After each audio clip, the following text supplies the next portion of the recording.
Okay. So we're going to watch Summoning Salt's VOD from his stream the other day where he showed off his new video. I think it's better than watching the YouTube video because I am subbed to Summoning Salt on Twitch, so we should have an ad-free experience. So he's definitely going to bring a lot of new runs for sure. I hope so. It's getting me itching to play Cuphead again, so I will probably come back to Cuphead in the near future, especially whenever the Pokemon Go Battle League rotations are weak, like they are currently. Although I might play some Great League Remix. We'll see. We'll see what the ban list is looking like and what the meta looks like. But yeah, it was a fun experience. It was really cool being part of a Summoning Salt video. You watched the video recently? Nice, yeah. Yeah, it already got 1.3 million views, and it's only been like, what day's today? Tuesday? So yeah, he released it Friday night, so it's been Saturday, Sunday. It's like 3 whole days, basically. Hey, Home Slice Henry, welcome in, man. It's good to see you.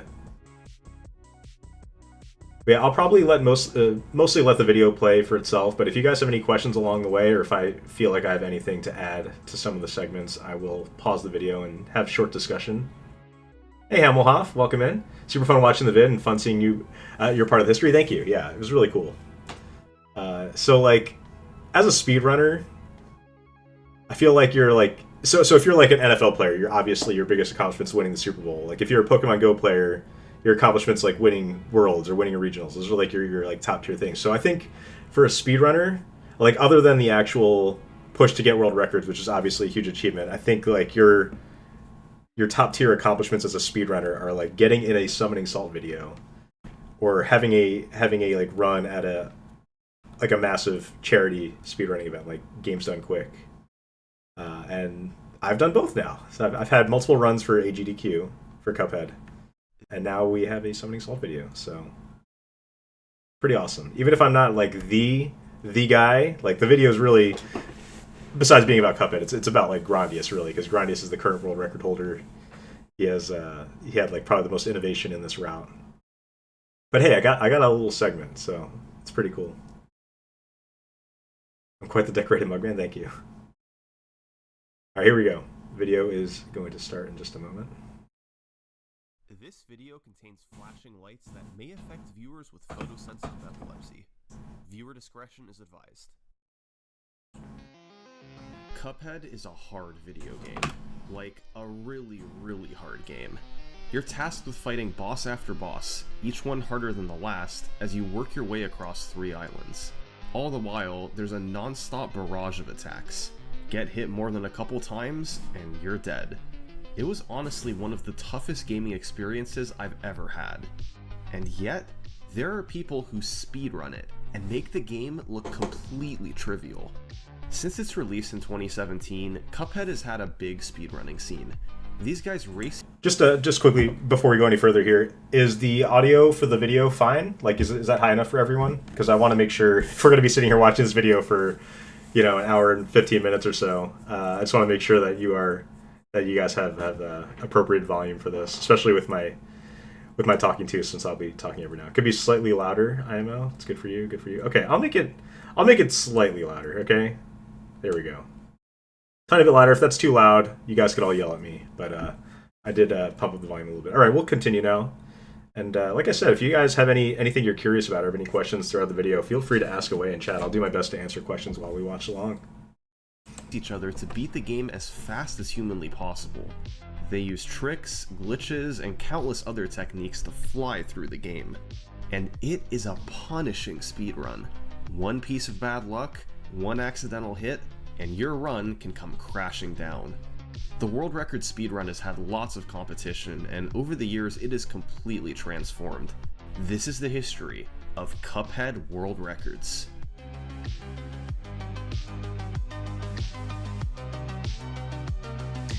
Whew, pretty exciting. And look at that, look at that. Okay, I want to pause it right here. I believe, so for those of you that are curious, that are used to watching Summoning Salt videos, he usually uses a track by Home as like his main theme, but I think that that they're in the middle of like a contract dispute or something with their label or something, so I think Summoning Salt is getting away from that for the time being.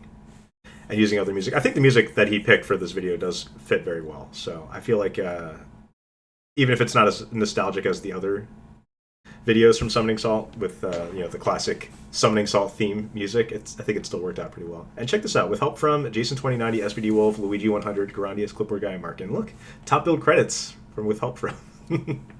I don't know for sure like who Summoning Salt reached out to first. Like I didn't talk to the other people about when Summoning Salt contacted them, but he did contact me back in June about putting this video together and asked me who I thought would be a good fit for assistance. So I may have been the first person he contacted from the Cuphead speedrunning community, which is kind of a big honor. But yeah, we'll keep going because I just wanted to go pause here because it's exciting. It's exciting to see my name in a video like this. Top 3 Cuphead related videos and of all now time. a word from this video For sure, Ted. War Thunder. War Thunder is the most comprehensive video he does a little game ever made. In-game ad and for the War best Thunder. Part, it's available for I'm gonna go skip ahead a little bit. 100,000 silver lions. Alright, here we go. Chapter 1. Cuphead was released in late September 2017. It was an immediate smash hit with speedrunners. At the time, most popular speed games were older, as it was typically a generation rediscovering games from their childhood. But Cuphead was different. Within days of its release, speedrunners were all over it. Famous players like Distortion2 and the Mexican Runner set world records in the game's main category, all bosses. Habemos world record! Habemos world record, boys! Cuphead speedruns became a viral sensation. It was a run filled with glitches, allowing speedrunners to beat bosses in a fraction of the time that developers intended. Most of these glitches revolved around one trick, the weapon swap glitch. In Cuphead, you equip 2 weapons that you can switch between. Each weapon has a cooldown that limits how fast each bullet comes out. Just a note here, I think that Summoning Salt did a very good job with explaining the early Cuphead history, because even though the video is focused on 1.1, he did mention the early days of the speedrun and how the weapon swap glitch was very prominent, so I thought that was just a nice touch for him to kind of segue into what the video is about. I think you could have just as easily made a video about the Legacy speedrun for this game. Personally, I think 1.1 has a better history. I think it's a better video. There are more runners for it, especially nowadays, and there's more competition at a top level. But Legacy could be a very intriguing choice for a video in the future as well, if Summoning Salt ever decides to come back and revisit this. When did you start playing Cuphead after it came out? Good question. So, I have 2 brothers. My younger of my 2 brothers, they're both younger brothers, but my youngest brother texted me about it a few days after it came out and said, you should try Cuphead, Jason, because it seems like a game up your alley. And I'm not normally the type of person to get a game right after it comes out unless it's something I'm really, really excited about. And Cuphead was a game that I thought looked cool, that I figured I'd get eventually, but I didn't really have any inclinations to get it right away. But whenever my brother's telling me, like, hey, this is a game you'd enjoy, you should go try it, I ended up getting it maybe a week after the game came out, maybe like 2 weeks after it came out. And pretty much never looked back. I binged through it. I beat the entire game within a day or two. And then I started kind of speedrunning it myself. Like, I wasn't looking up to see what other people were doing at the time, but I was just trying to go through my own path, trying to improve my times. Because you have a little scorecard with a checklist of all your times in the game. And, like, I'm a big, like, fan of, like, numbers, I guess you could say. So I like just going through and like seeing what my best time is on boss and try to improve that. And then once I got to a point where I thought, okay, I have some pretty good times, let me go look online. I started searching for other people that were speedrunning the game, trying to do the same thing, and that's what kind of got me into the community for it. My first couple of videos in S-Rank Devil, yeah, because Devil's the final boss and S-Rank is the highest rating, like perfect grade on expert difficulty. So that was my first. It wasn't necessarily like a fast speedrun, but I did upload a video to my YouTube back in 2017 about getting S-Rank on the Devil because I thought it was a really cool accomplishment. You learned so much from watching this. Nice skills. Yeah, it was a really cool video. We're going to continue it now. The only criticism of Summoning Salt videos, you didn't mention the Goat Runner, that one journalist. Yeah. Famously, for those of you who don't know what Cool's talking about, there was a game journalist that was kind of, I think he ended up writing an article kind of bashing Cuphead for being a little too difficult, but he struggled heavily to beat the tutorial. It took him probably like, I forget, maybe like 7 or 10 minutes or something just to get past the tutorial, which kind of embarrassing. There's a lot of memes about it, but it was pretty funny. The guy's name is Dean Takeshi, if I remember correctly. But yeah, it was early Cuphead memes. It was a world record. Yeah. Funny story. Eventually, the Cuphead speedrunning community added a tutorial percent category for beating the tutorial as fast as possible. And for the record, I did have world record in that. I don't know if I still do, but I did have the fastest tutorial eventually. But the very first submitted run was someone making a fake account for Dean Takeshi and submitting his gameplay, and that was like the first approved run. So it was like the world record for the tutorial percent category for a very brief moment until people started actually running it. For instance, the lobber has a bullet that comes out every 21 frames. Now initially, this cooldown was global, meaning after firing the lobber, you could switch to your secondary weapon and fire that, and the lobber's 21 frame cooldown would still be active. You could just switch between weapons over and over and fire much faster than normal. This was the weapon swap glitch, and it allowed you to completely obliterate bosses, even skipping certain phases of the fight. It was a thriving speedrun community, but that's not what we're here to talk about. A lot of like old familiar names there, because on December 1st, 2017, the developers released a patch that devastated some Cuphead speedrunners. They fixed several glitches that speedrunners used, but the most important change was the weapon cooldown went from being global to only being active when the weapon was out. This destroyed the weapon swap glitch, as you could only build cooldown on one weapon at a time. The ultimate result was the leaderboard being split into two categories: a legacy version, where you play on the original version with weapon swap glitch, and version 1.1, where you play on the patched version. Both are still speedran today, but at this point the more popular category is 1.1, and that's what we're going to focus on.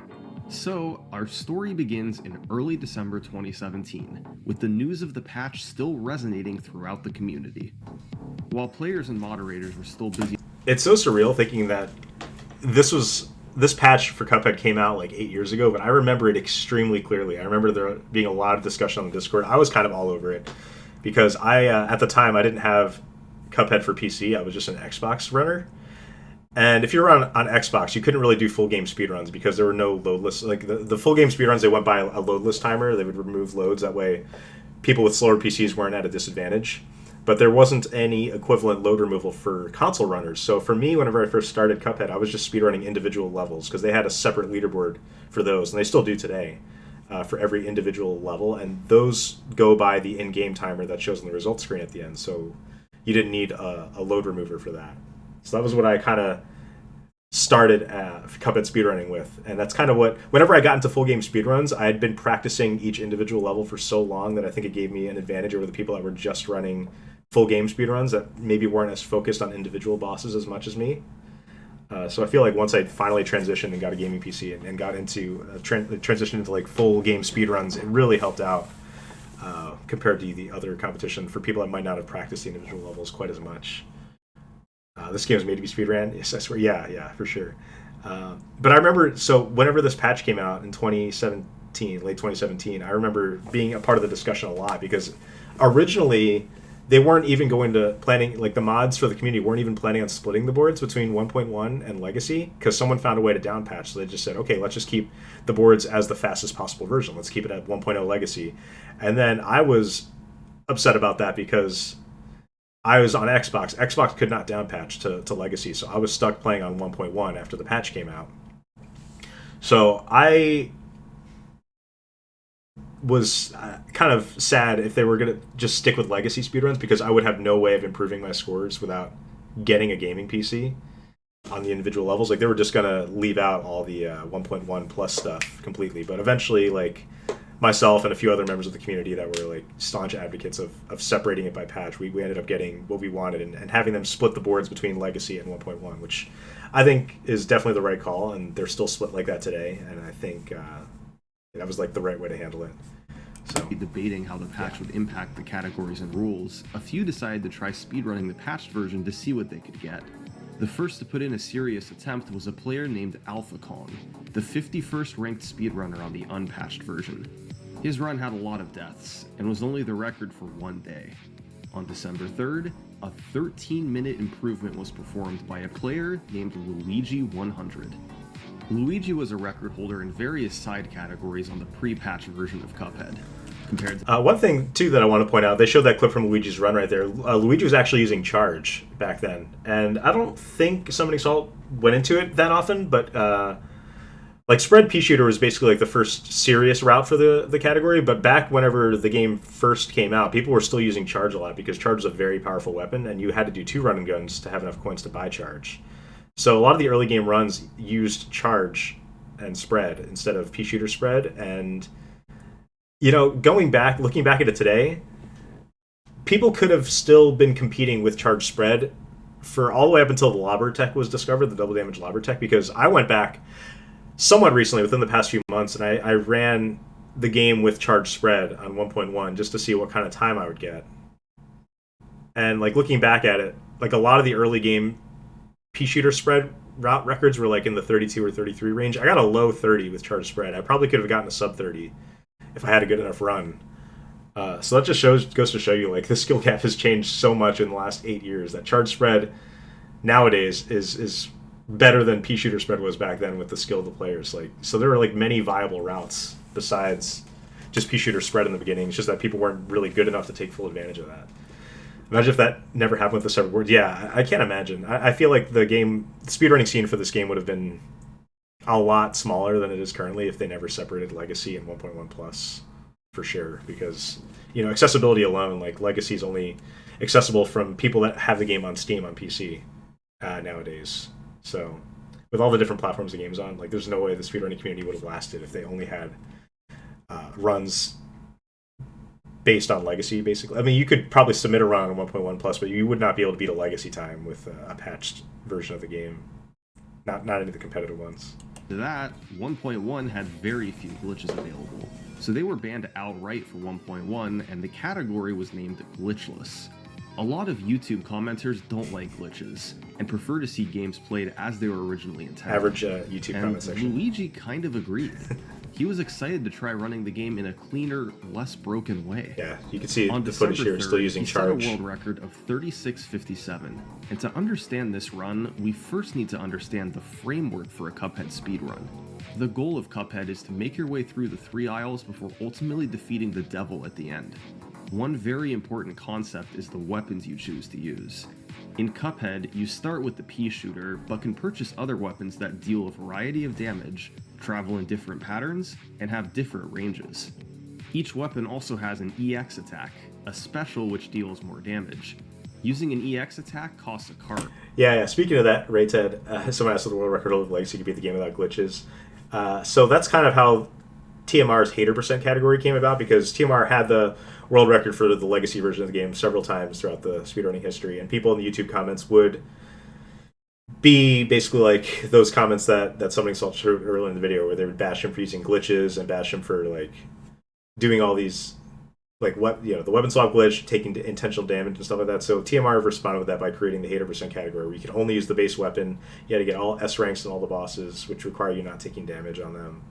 And that's kind of how that category, which started out sort of as like a meme category, where TMR just did like one run of it to appease the haters for the game. It ended up becoming like an actual serious speedrunning category, with TMR still running it as recently as earlier this year, I believe. And then Sublime was getting involved in that as well, and they pushed the game the record for that category down pretty low. I think it's in like the 56 range now, 56 minutes for an all S rank, like full completion speedrun with the base weapon. Did Luigi ever get back into Cuphead at all, or not? Not really. I mean, he mentioned on Discord the other day, in a private Discord that I'm in with Luigi and a few of the others, that he was thinking about possibly getting back into streaming. I don't know if he would be getting back into Cuphead necessarily, but he kind of took a hiatus from speedrunning and streaming in general for like years prior to the creation of this video, and now, you know, maybe he's going to get dragged back into the scene. We'll see. But yeah, he kind of stopped speedrunning Cuphead shortly after he got the first sub 24 for Legacy, and then after all the pea shooter spread stuff went down with the 1.1 version. After like the lobber tech was discovered, he was pretty much already on his way out of the scene at the time. Most people who complain about this probably still couldn't beat the game with weapon swap glitch. Yeah, you know, you're not wrong. It's a pretty tough game, so even with the weapon swap glitch, there are a lot of people that probably still would struggle. But it is what it is. Earned by damaging enemies or parrying pink projectiles. You purchase weapons with coins, which are mainly collected in run and gun stages. These are side-scrolling levels that appear in addition to the traditional boss fights. You don't need to play run and guns to beat the game, but they can be very valuable to unlock different weapons. So, speedrunners have a tough decision to make. Is it worth it to waste time playing running guns so that you can purchase different weapons? Well, Luigi opted to start his run by playing 2 of them, Forest Follies and Oh, that's right. He does mention he used those coins to the charge purchase route the a little weapons bit. Spread and Charge. Yeah. Spread offers the highest damage per second in the game, but with a very short range. Charge has one big benefit.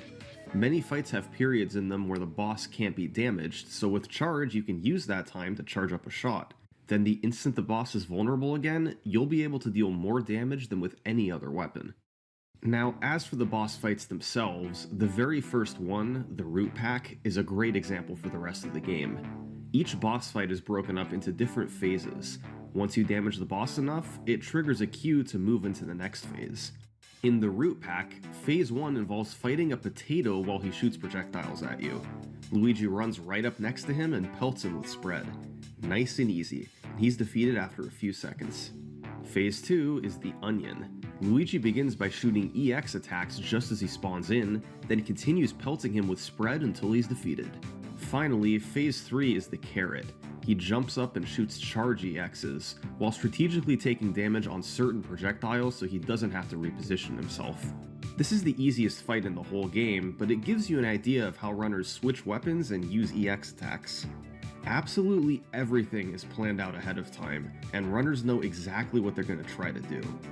Luigi continued this playstyle all throughout the different boss fights. Since this was his first run of the category, he sometimes pulled back and didn't go for the quickest kills, opting instead to try and stay alive.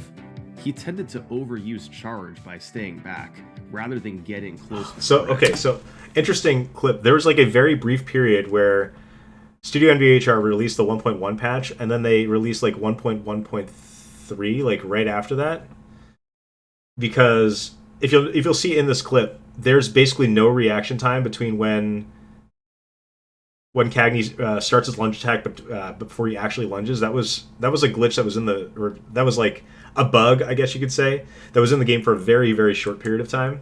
You'll see like there's like there's like basically no time to react to that attack, and that was changed. Like I don't know, it was like a programming bug between 1.0 and 1.1 that they made, and then they ended up fixing it, I think, within a few days. So that's like a very small time frame where you could find clips of that. And there happened to be one in this video. He tended to overuse like, look how fast this lunges. Staying back, rather than getting close with Spread. Usually there's like between that frame whenever he's like projecting that he's going to do the lunge and the actual lunge.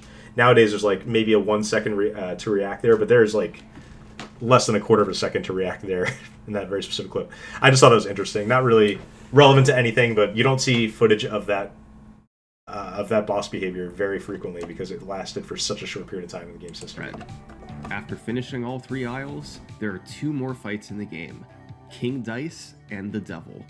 We'll talk about the Devil later, but for now I want to show you how Luigi handled the very unique King Dice.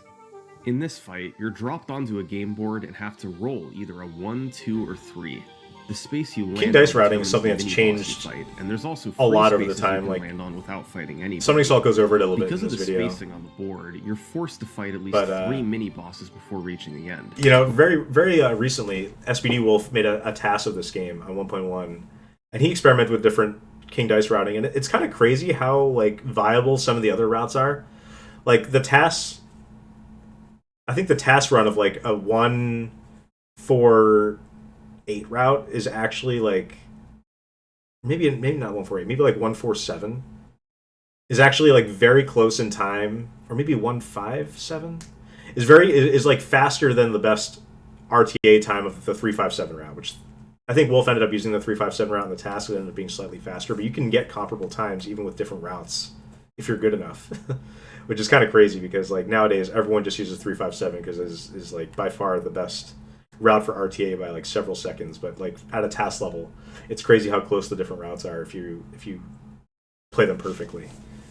You didn't know that Cagney fact? Yeah, it was like it's a pretty little known Cagney. Like I think if you go into the patch notes, they do mention it at some point, but it was like a version of the game that was only out for a very, very brief period of time.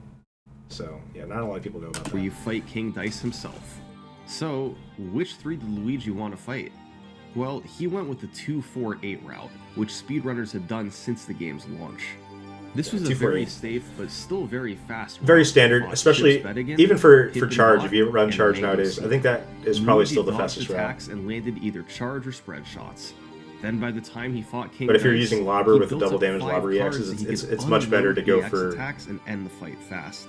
For Piruletta. Just a couple minutes later, Luigi finished up. You have one less final dice. time of 36.57. Yeah, you have to roll the die one fewer time. Optimized with 357. 1.1. But this was still a brand new category in a popular speed game. And over the next few weeks, things were going to get hectic. Yeah, it started on December 11th, when a runner named Soulreth broke the record twice in one day. Soulreth was a pretty big Twitch streamer and was notable for being the first person to ever beat the game without taking any damage. Now playing on the patched version, he first got a 39-second improvement, then took another 10 seconds off. Luigi was right there in chat cheering him on. Yo! Thanks, Luigi. Dude, you're really cool. Thanks for stopping in the chat and just like supporting this. You're awesome, man. Soulreth's time save mainly... I actually, I remember when Soulreth was a part of the community. He didn't stick around for too long for the actual speedrunning aspect, but he did... we battled each other on the individual levels for a brief period of time where he was competing on the individual levels as well, and then I was taking the records back from him. We had a mini rivalry going back and forth for a little bit of time, but yeah, he did a lot of full game runs, and he did a lot of like challenge runs, mostly like damageless, as SummoningSalt mentioned there. He's the first person to beat the game without taking any damage, which is still nowadays a really cool accomplishment, really hard to do, which I just ended up doing earlier this year, beating the game without taking damage. I did it on 1.3 with Mugman, I think, right? Yeah, and I also did all the running guns as well, just for my own personal challenge. But yeah, it was a cool time for sure. And apparently I didn't know Soul from this, but he was like pretty well known as a Super Smash Brothers player as well. So a lot of people I saw in the comments were making note about how they knew Soul from before Cuphead or from places other than Cuphead, and I thought that was pretty cool too. Came from being more aggressive. Hey Jonas, not backing away quite as much as Luigi. Over the next few days, Luigi came back and beat the world record twice. First a 34.18, then a 33.52. Caleb, welcome in. The second of these runs was notable because he skipped both running guns at the start. This meant that he only had the coins to purchase spread and nothing else. He essentially traded out the ability to use charge for a 2-minute time save at the start of the run. It meant Luigi had to get right up close with the bosses, no more standing back with charge. After this was a formerly lost world record. The Twitch VOD was deleted and it wasn't included on speedrun.com, but it was rediscovered during the making of this video. It was a 33:39 set by TMR. TMR is a speedrunning legend. He was a former world... Yeah, I think whenever SummoningSalt was going through the world record progression on speedrun.com, I forget who it was either Wolf or Luigi, was looking through the old VODs at the time, because I think someone noticed like maybe on one of Luigi's runs, his like layout said that the current record was 33:35 by the Mexican runner or something like that, and we were like, oh, that's weird, that doesn't show up on the speedrun.com record progression, and we ended up discovering it. I think it was on his YouTube channel, but I think he never submitted it to speedrun.com, or maybe he submitted it but it got approved in like the wrong version of the game or something, so it didn't show up on the speedrunning history. But yeah, it was interesting just digging up some lost Cuphead media while in the process of researching for this video. It's pretty cool. Record holder in big classic NES games like Contra and Battletoads. The TMR clips are always like but when Cuphead high energy mic peaking, it's great. He came back with a second act. He was one of the best early Cuphead speedrunners, repeatedly setting the world record. And after 1.1 came out, he decided to give it a try. Probably the biggest change TMR made was going 3-4-8 on King Dice rather than 2-4-8. Space 2 was Chip's bet again, and it's easy to miss shots here like Luigi did. I don't think 3-4-8 Space 3 is was really viable in any way with the pea shooter spread route. Spread at the start, so TMR I think people just didn't know how to handle Chip's bet again. But in the next phase, he's super close. So TMR pelted him with spread. But without Lobber, the cigar has such a high amount of HP that there's no way this could have been allowing him to walk through and behind the boss's hitbox to safely fire more spread. Not even a day later, another record was set by a player named K-Prime. Much like TMR, K-Prime was a pre-patch record holder who decided to try running the game on 1.1. The bulk of his improvement over TMR came on one boss, Grim Matchstick.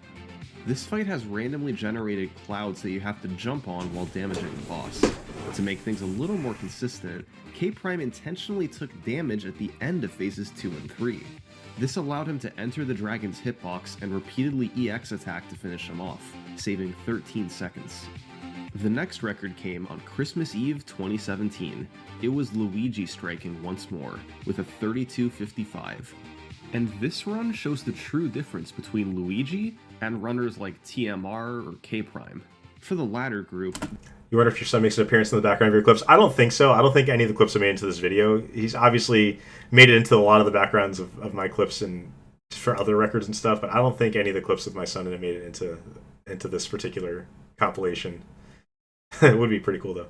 Another fun fact about Luigi, some of you guys might not know this, but he's the only person to have legitimate proof of beating the game blindfolded. He beat Cuphead blindfolded, and not in a single segment, but in like level by level. It was quite an arduous process, but he had a lot of trial and error and figured out how to like certain cues to beat each boss blindfolded on the legacy version, of course. I don't know if he'd be able to do something like Dr. Cowl completely blindfolded without being able to do the quick kill. But yeah, it's pretty cool. It's pretty interesting. Their true passion and interest was with Legacy, where you could perform crazy glitches and obliterate certain fights. They just played on 1.1 to try it out before moving back to Legacy. But Luigi genuinely preferred 1.1 over Legacy. He liked not being able to cheese any of the fights, having to play them all straight up. This is why Luigi was able to reclaim the 1.1 record time and time again.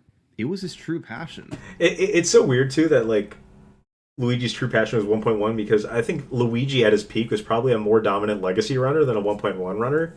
Like, he was the first person to get a sub 24 in Legacy. So, like, at the time, you know, there were a lot of top runners, but I think, like, Luigi's peak is probably better than TMR's peak for Legacy as well. Like, he got like, a lower time and broke the 23XX milestone for Legacy. So he's, like, a really, really great runner in all aspects of the game, but I guess he preferred the patch version, which I do, too. So I see it. I get it. Not just a side project. In under a month since the patch came out, runners had taken the record down to 32 minutes. There was frantic activity, with nearly every high-level runner playing. But finally, with this 32.55 by Luigi, things settled down a bit. And entering the first couple months of 2018, the record stayed put. Chapter 2, The Lone Wolf. Who could that be about? Is that Grandius? By February 2018, the world record was still 32.55 by Luigi. Most runners had lost interest in 1.1 and had gone back to playing the more popular category, Legacy. But one runner hadn't made his grand appearance yet. He'd been lurking in the background, watching when the patch was released in December. He found it fascinating to watch players route the game without any glitches, and he wanted to join in. Only problem, he didn't have a Twitch account, a Discord account, or anything he could use to collaborate with other runners. He was too shy. After the 32.55 in late December, the category seemed to be quiet, but in reality, he was playing offline without telling anybody. And eventually, he found himself good enough to be challenging the world record. Now, he had to decide what to do. Should he reveal himself to the community, or stay in the background while others competed? Well, that came further into question on February 6th, 2018, because he set a new world record of 32.51.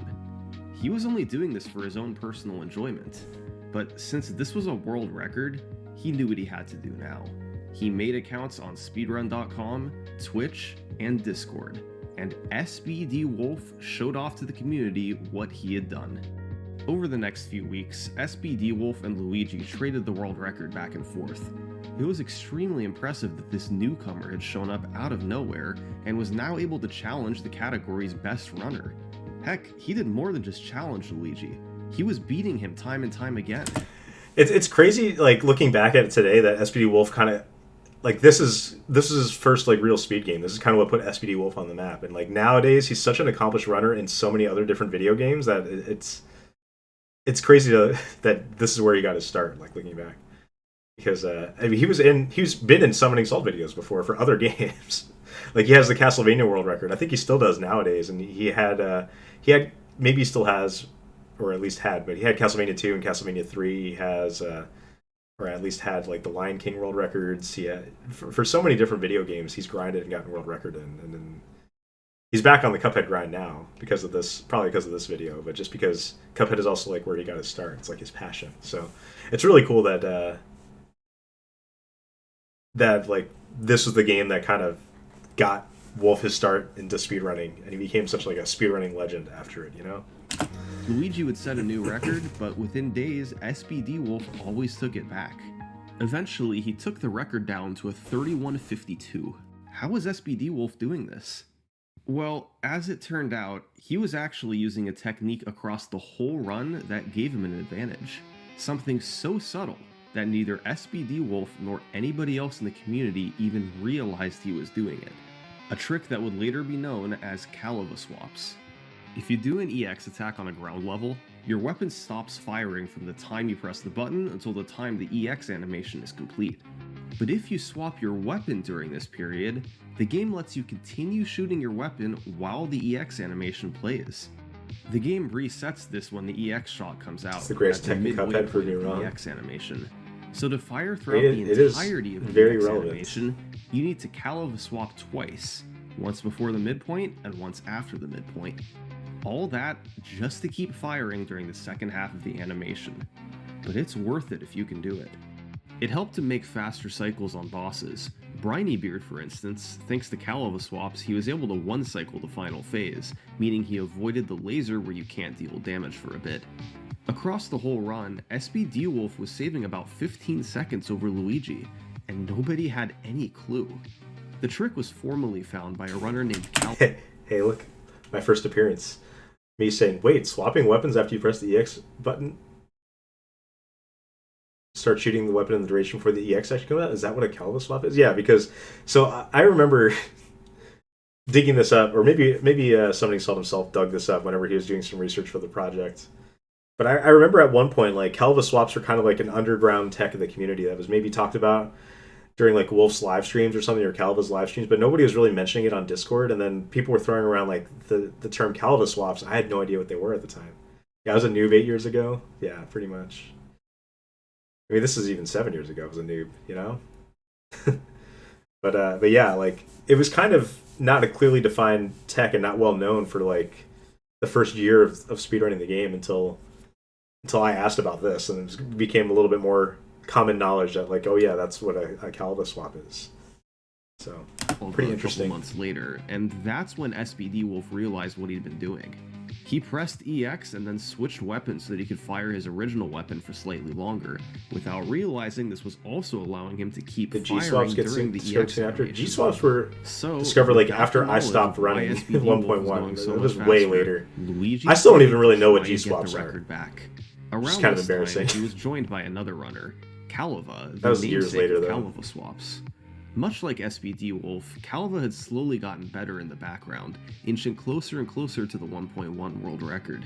Both runners played extensively in March and April 2018, and on April 3rd, both Luigi and Calava ended up breaking the record.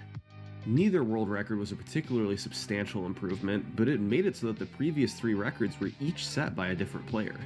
Then just a few days later, that's what G-swaps Luigi are. got a bigger record. I don't know when they were named G-swaps then, because I had done that tech a long time ago, before it was known they were known as G-swaps. Because back when I was grinding 1.1, I remember figuring out on some bosses like, yeah, if I shoot an EX and then do like a really tight Calava swap and then EX again after that, I don't get a lobber. But if I like really quickly swap to lobber and then back and then shoot my next EX, then I get a lobber to come out there. So I didn't know that those are called G-swaps. They aren't mentioned in this video at all. I remember someone mentioning them on the Discord, the Summoning Salt Discord for this video, but I never really knew what they were. But I guess I was doing them accidentally, like Wolf. What was the Project Zero of G-swap? Yeah, I guess so. Yeah, What's the G stand for? Is it Grandius? Has Grandius discovered it or something? I don't know. Actually don't know. 42. One of the biggest time saves in this run came on Rumor Honey Bottoms. As usual, there's 3 phases here, and Luigi beautifully executed his game plan through them all. Phase 1 is the security bee. You get up close and hit him with spread. It's important to kill him before he reaches the left side of the screen, since once you kill him, he flies off screen in the direction he's traveling.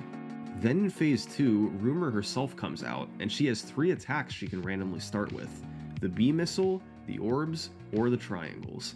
She went with the orbs, and Calva got some bad luck with the platforms in his run. The platforms usually have one randomly not spawn in per row, and it made it so that Calva had to retreat and not damage Rumor for several seconds. I didn't even realize until we were doing the research for this video that that's how the platforms work for Rumor Honey Bottoms. I didn't know that it's just like one platform missing per row, potentially. Because I could have sworn there's like times in my memory where there's like multiple platforms missing in one row, but I don't think there are. I think it's only ever one at most, sometimes 0.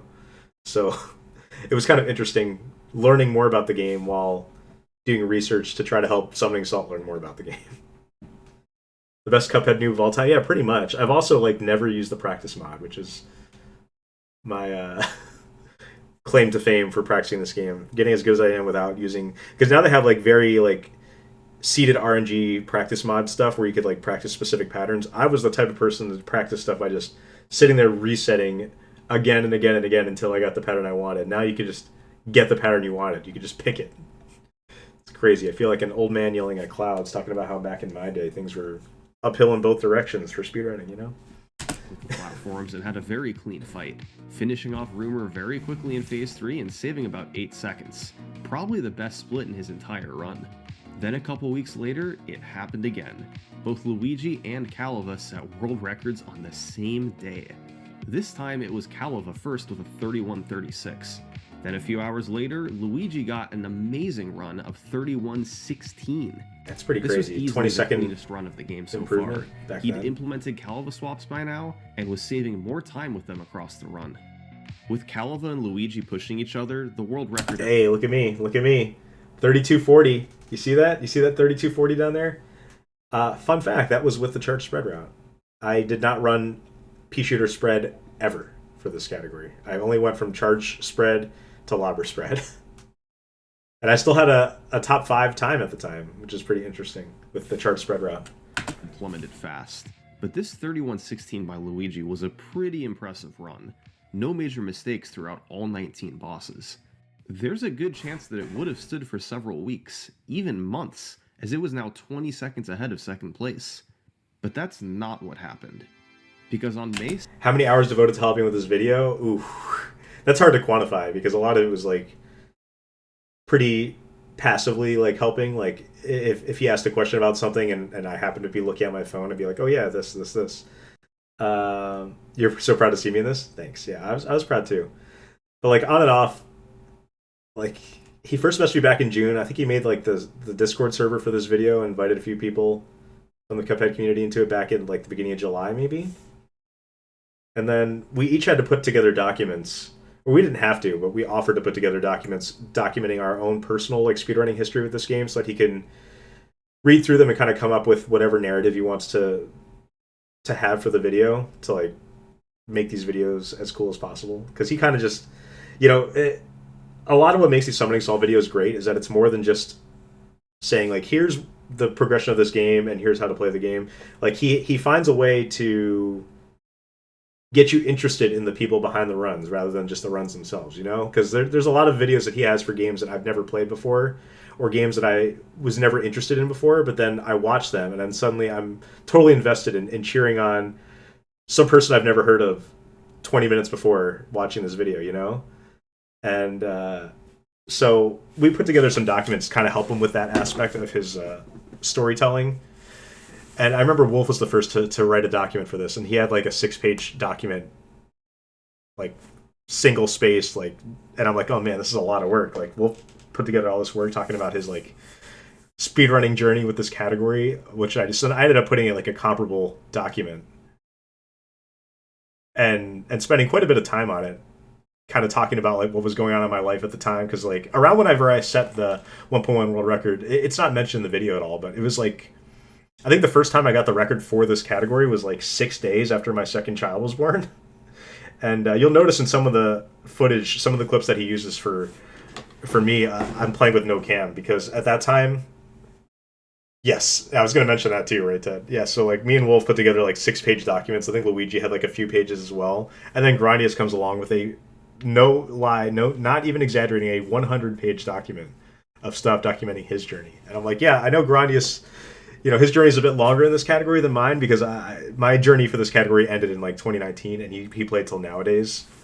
But yeah, Grandius put together an actual, like, legitimately 100-page document about his speedrunning journey. Now, granted, a lot of his document was a bunch of like included screenshots from Discord. Like he probably had at least 40 pages worth of screenshots from different tech that was like described on Discord, and he wanted to have screenshots to accompany it in case Summoning Salt wanted to use them for his videos. But yeah, like his document like completely dwarfed all of our documents, which I thought I put a pretty decent amount of work into. But yeah, Grandius, the legend, he put together a lot of work into his documents, which for what it's worth, I did also read all of everyone else's documents in their entirety because I thought it was really interesting just to find out what was going on in people's lives at the time when they were speedrunning and kind of what they were feeling, what they were thinking. He became a dad at a very young age, right? I mean, I don't know. It's like, I don't know what's considered a very young age nowadays, because like my parents became parents to me at like age, I think my mom was 23 at the time. My dad, or maybe they both turned, yeah, I think my mom was 23, my dad was 24. And then I became a dad when I was 29. So I wouldn't say that was like particularly young. I feel like that's probably fairly average for people nowadays. Yeah, 20 years younger is definitely young. But I think nowadays, like, my first kid was born when I was 29. I don't think that's particularly young or old. I think that's pretty mid range nowadays. But yeah, so going back to what I was saying, and I'll continue the video in just a moment. But whenever I first got world record in this category, it was like 6 days after my second son was born. I wasn't getting much sleep, and it was at the point where like, my wife would have to wake up at night to go feed him. And sometimes I would want to give her a break. Like after she's done feeding him, I would, like, you know how babies are. Maybe you guys don't, but like they don't always just go right back to sleep. So a lot of times I would be wearing him. Like I had like a little thing to like carry my kid in, and I could walk around because like he would like sleep better or be calmer whenever I was walking around. So I would like walk around with him, or sometimes I'd have him in like one of those, they're called a rock and play. Like they just rock back and forth. So I'd be like having him in that, like kind of rocking him with my foot while I do other stuff. So a lot of my grinding and practicing for this game came in like the middle of the night, whenever I was just watching my newborn, trying to give my wife some some rest, just time to sleep while I'm handling the baby. And a lot of it was just like me standing in front of this very computer, camera off because I don't want all of this to be like on the internet, but I'd be like standing here wearing my newborn, like a few days old, like rocking back and forth playing Cuphead. So like that was a lot of my like early game experience with like grinding for world record in this category. Is like I was wearing a baby or like sitting here with my foot rocking a baby in like a rock and play sort of thing. So like it was crazy times, and you'll see a lot whenever he shows clips from my gameplay later that a lot of them are with camera off, and that's why I didn't have camera or mic on a lot of those times, because I did not necessarily want to like expose my child to just being out there on the internet at such a young age. Nowadays it's different. My kids just run around, they end up in the background of my videos, and now I just kind of don't really care as much about it. But also like newborns cry a lot, and I didn't want to have my mic on and have my kid just burst out crying in the middle of a run and have it be like a whole thing. So yeah, that's pretty much where I'm at right now. You don't know how anyone in the early 20s could afford a home, let alone a kid. Yeah, like nowadays, absolutely not. Like maybe back in the old days, whenever houses were much more affordable and prices were, and like wages were like comparatively higher compared to the cost of goods back in the day. But yeah, like 30 for first child. Maybe that's how it is around you, Jonas, in Germany. I feel like in the USA, at least last generation, like maybe like my parents were born in the 60s, and I feel like for that generation, they're mostly having kids in their early to mid 20s back in the day. But yeah, I mean, varies by culture, obviously. You remember if you no camera days? Yeah, exactly. Like a lot of the early Cuphead speedrunning grinds were no camera because of the kids, like not having a guarantee that my kids will be quiet for a run, or Second, you know how it was. 2018, a major shift Anyway, was made on the Go back to the video. board. I don't remember what part we're at right now. Up until now, It's there were me. two main categories, all bosses and all bosses glitchless. In all bosses, you play on the old version and do whatever tricks you want. In all bosses glitchless, you play on the 1.1 patch and all glitches are banned. Yeah. This initial So I think part of like the push to move it to glitchless is that once Calva swaps were discovered, like it was pretty well established that Calva swaps were probably like not an intended game mechanic for you to be able to shoot while you're shooting a weapon, but it was something that was so incredibly hard to police if you were a mod for the game.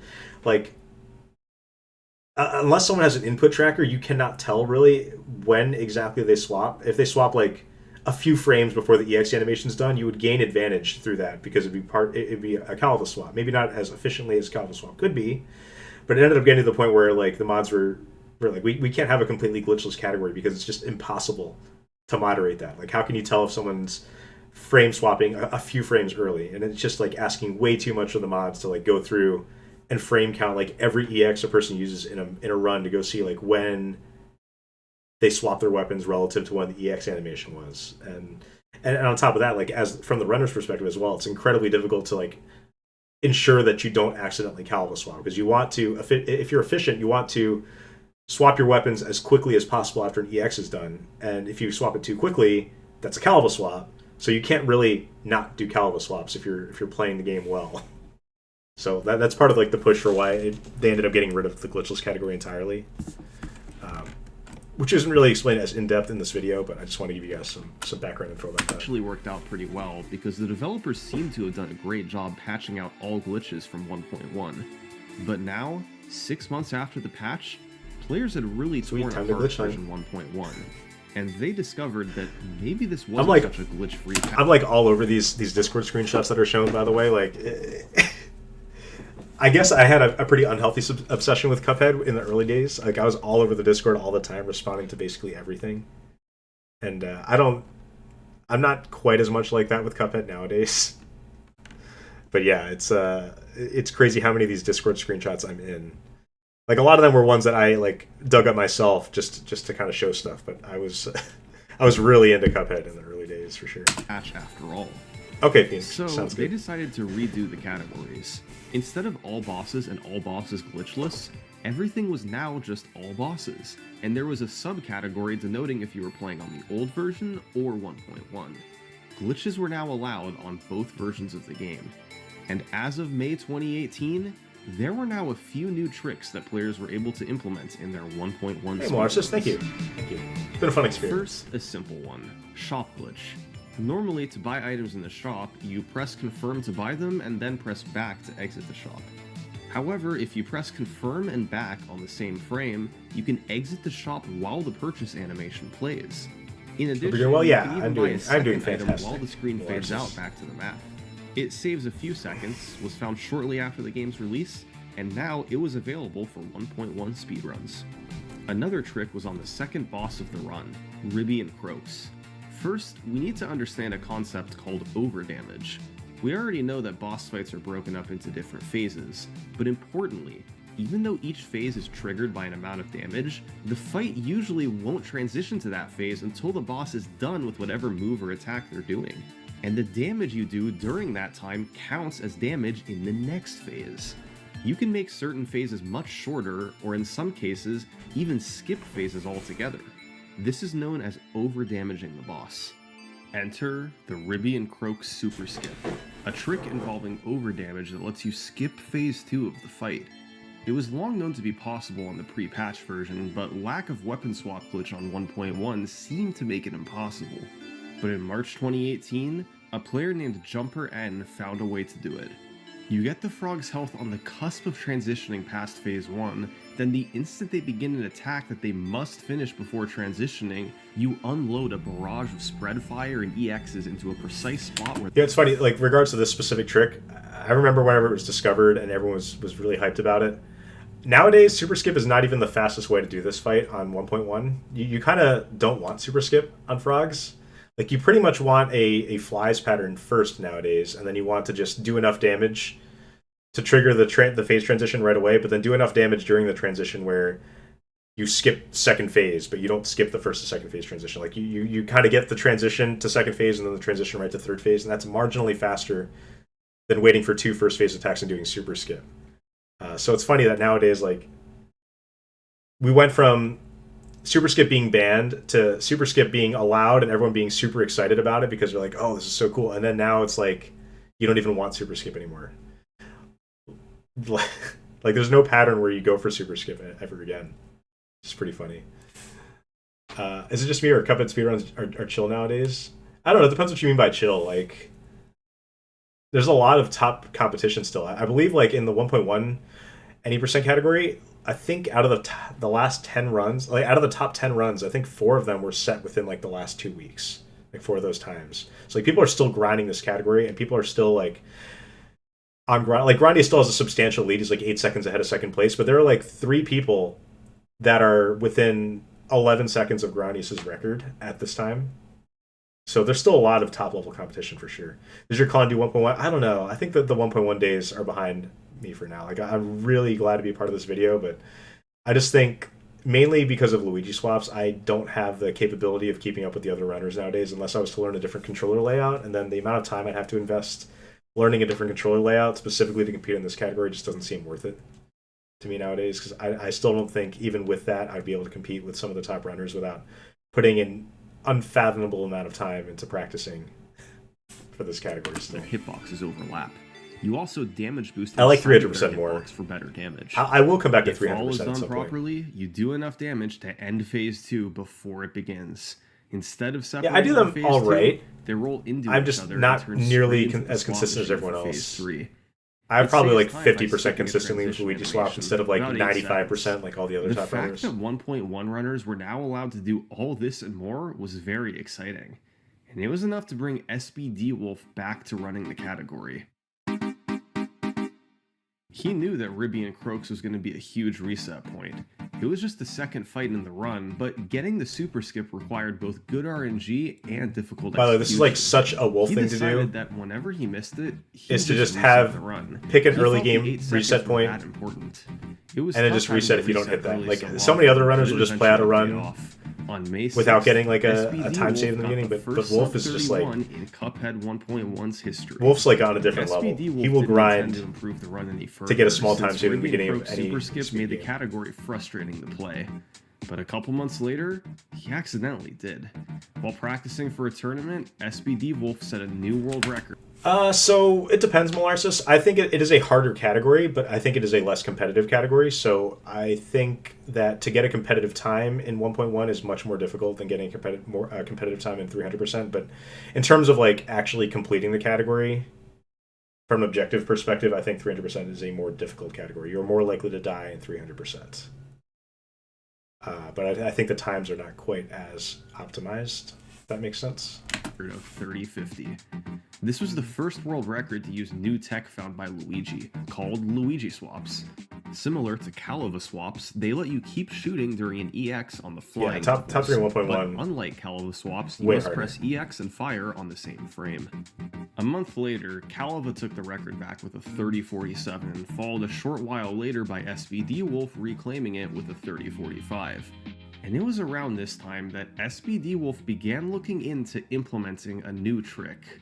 Remember, allowing glitches in 1.1 was still a new thing, and runners were still trying to figure out which glitches from Legacy could be adapted to 1.1. And everyone knew there was a white whale. One glitch from Legacy that would be more valuable than any other. If they could find a way to make this one work without weapon swap glitch, it would be the biggest time. It's weird seeing amazing players playing like newbies. This is Beppy glitch. Hey, it's the early days of the game, you know? A lot of the tech was not nearly as well established. Just like Ribby and Croaks, it's possible to overdamage him and skip transition animations. In Phase 1, Beppy moves back and forth and then slides across to the other side of the screen and hits the wall, repeating this pattern over and over. Once you've damaged him enough, then the next time he slides across the screen, instead of turning around, he'll fall off the bottom. That's the trigger to begin Phase 2. and it's the perfect spot to overdamage him. Beppy doesn't transition to phase 2 until after he slides across and falls off the screen.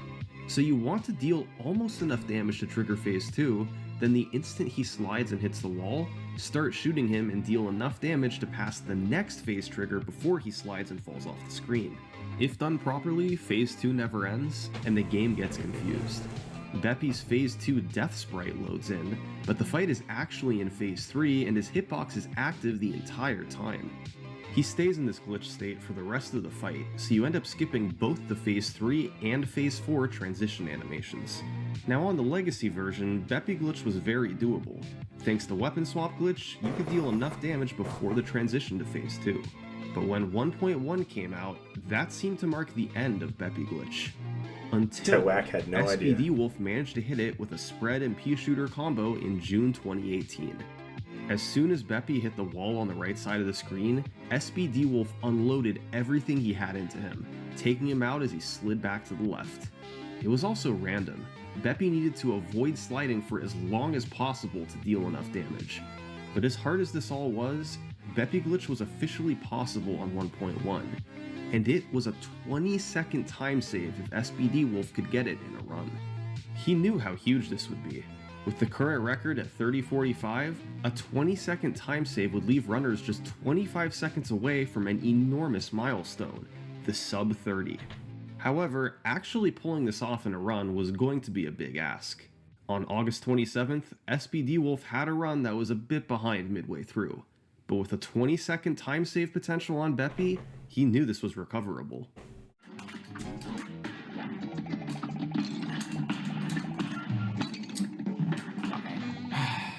No luck. Beppy slid too soon, so there was no time to deal enough damage. The missing That Beppy being glitch said, sigh. He Every followed this 1.1 up runner with knows that the feeling. fastest Grim matchstick he'd ever played in a run, and he closed it out. Yeah, with a Noobzard. small He world messaged me on Discord yet back in he like barely June even cared. and mentioned that he was interested in making a Cuphead He video. cared so little, in fact. So yeah, I'll pause to discuss this a little bit because I did mention it briefly before, but I'll go in a little more into detail. But yeah, he messaged me back in June, late June. For those of you that follow like SummoningSalt on Twitter, you may remember he made like a poll asking which of these videos would you be interested in me covering, or which of these topics would you be interested in me covering next. And I can't remember all the options that were there, but Cuphead was one of the options, and I believe Portal was one of the options as well. And I think Portal ended up winning the poll, having more views or more votes, but Cuphead was a close second. And then Summoning Salt was streaming Cuphead on Twitch shortly after that, giving it a try. And I remember watching him a bit and helping out a bit in chat. And then he messaged me on Discord like a few days after that, and then mentioned that, you know, he was considering making a Cuphead video and wanted to know the difference between the categories. So I kind of gave him, well, I tried to be as objective as possible, just kind of detailing like the pros and cons of each category for 1.1 versus Legacy, saying like, you know, Legacy's faster, it's more glitch oriented. Maybe some bigger names running the category, like TMR and Distortion 2 were like running it back in the day. Hey, Jellybean, thanks for the new follow. And then 1.1 is kind of more like less glitch focused and more like execution focused. Not that execution is not like a big part of 1.0 as well, but it's just like different categories and different like strategies, you know? Like 1.0, you mess up a glitch, you need to restart. 1.1, you mess up a glitch, but if your execution's good enough, it could be okay. You know, like missing super skip's not even necessary anymore. I feel like a lot of the bosses are less RNG reliant on 1.1 because you don't beat them fast enough for the RNG to matter as much as on Legacy. You know, because like in Legacy, you don't get middle pattern on B, you're losing like 6-7 seconds. In 1.1, you're getting a 2-cycle B regardless of the pattern, so it doesn't really matter as much there. Can't believe you kept this video secret from. I kept it a secret from everyone. I kept it a secret from my brothers. You know, my brothers who I usually tell like everything to.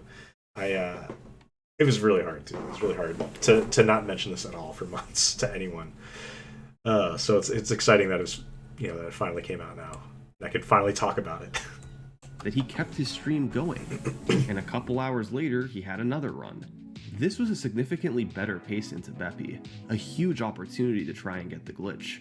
Once again, SPD Wolf set up Beppy's damage, unloaded at him at the right moment, and then Nope, that's not the pattern. Like he explained the categories well without it being too long. Unlucky yeah, again. Yeah, I think he did a Not good job only with did he it. not gain time, but he lost 7 He mentioned seconds. Legacy without going too much into It it. was a repeat of the last run. You could make like a He had video an about excellent Legacy as trim well, but match it would have to be golden like this with video would have bottoms to be like and 3 took the hours lead long if you late wanted to into cover the game. Legacy also, Alright.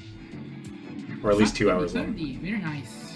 This was a pretty big one. The first ever sub 30-30. And more importantly, if he could hit Beppy Glitch, that alone was a 30-second time save over the split in this record. No other top level players were actively playing. This was his milestone to reach. The next day, it was a familiar situation. SB I like in the this record. like foreshadowing No here. other top level players were actively Look playing. at the This was 7th his place. milestone to reach. The next day, it was a Grandius familiar is just situation. creeping up on the bottom SBD there. Wolf kept it close through aisle 1 with a chance to pull way ahead on Beppy, if he could get the glitch.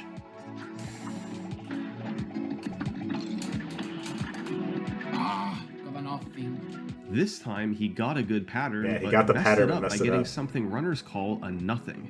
When doing a Calva swap, if you weapon swap on the exact frame the EX attack is supposed to come out, the EX attack gets cancelled and never comes out. One thing I think SummoningSalt did really great with this video is that he staggered the it's not like an information overload explaining the speedrunning terminology. He finds like organic ways to explain things as the video goes on, so you're not just overwhelmed with info.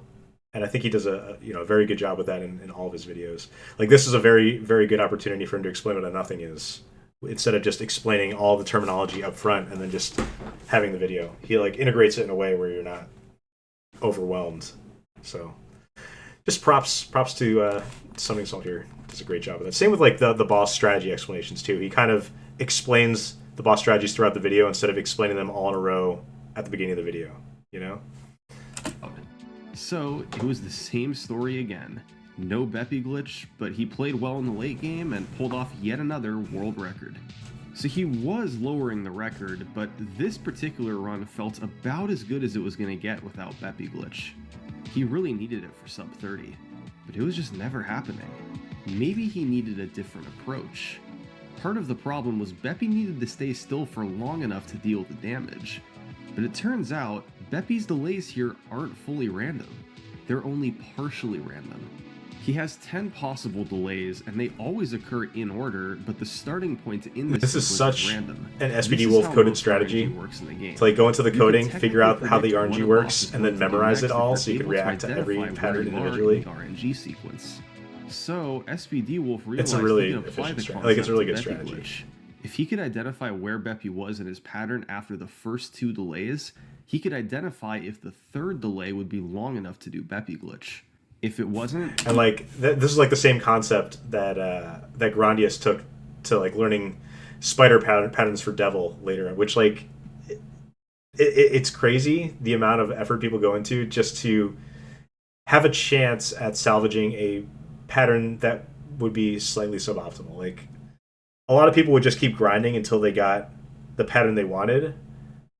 But like the work that Grandius and SVD will put in this category is more like, how can I optimize every single possible pattern so that I'd still have a chance even if I get bad RNG, instead of just resetting until you get good RNG. Like this is not like the effort that I put into this. Although I will say, for some categories, I did do that. Like for what was it? For Beppy glitch on 300%. I did learn all the 300%, all the expert mode Beppy glitch patterns, because it is worth it to get Beppy glitch in 300%. And with charge spread, it's not possible on all patterns. So that is something that I ended up taking a page out of their books to learn too, because it is such a smart idea. Instead of just hoping for good RNG, just learn how to handle the bad RNG a little bit better, you know? he could wait 1 or 2 more cycles to do Beppy glitch, losing a bit of time but still saving time overall. This clever idea gave him a much bigger chance of hitting Beppy glitch in a run, and the very next day after discovering it, SBD Wolf did this.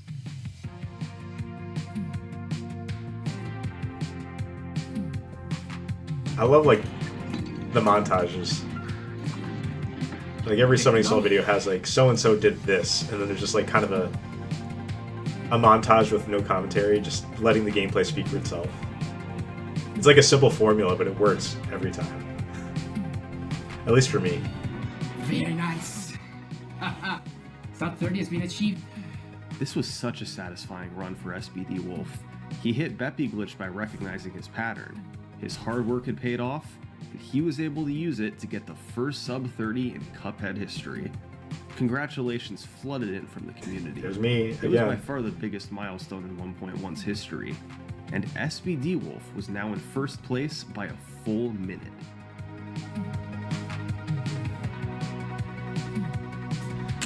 Nice. I'm glad to hear you say that, Skittles, because it's hard for me to gauge how interesting the video is to people outside of the community, just because I'm so ingrained in the community at this point that I can't really see the perspective of someone that's not as ingrained in the community.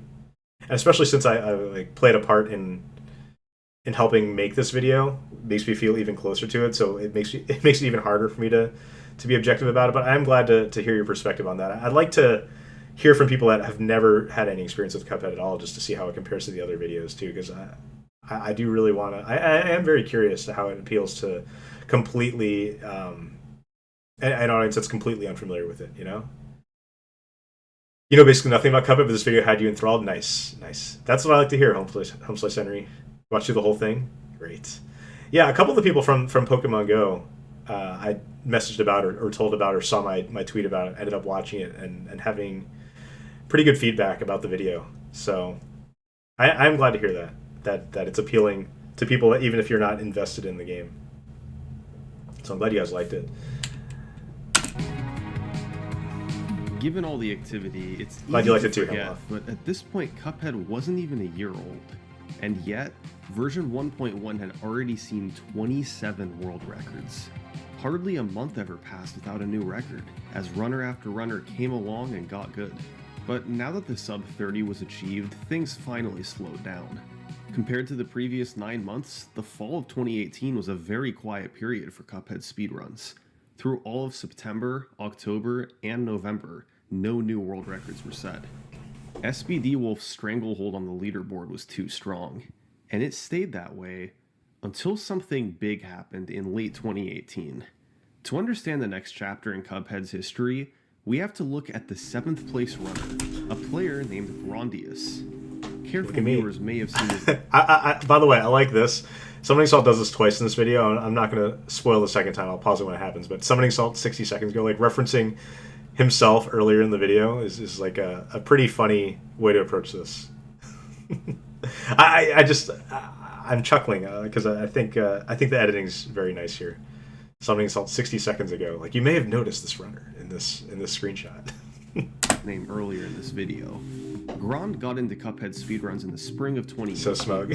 Just another person who played the game shortly after its release, This is loved fun. it, and decided to pursue speedrunning it. By that summer, he moved into the top 10. He was a good player, but not really a threat to the world record. Ooh, that's a good question, Ray Ted. The most satisfying moment of your Cuphead career. Ah, man. So, like, somewhat recently, earlier this year, I grinded for the DLC 100% record, which is held by a Japanese runner named Mina Mikori. And that run was incredibly stressful. I think it was more stressful than any other category I've ever grinded because there's no margin of error in it. If you take unintentional damage once on the run, you like the run is over. So that was incredibly stressful. So whenever I got record in that category, it was probably the biggest relief I've had grinding a Cuphead category ever. I don't know if I'd say it was the most satisfying, but it was definitely like the moment where I was like, oh, I'm so glad this is over with. I'm so glad I got this record. I'm done with this category. The most satisfying.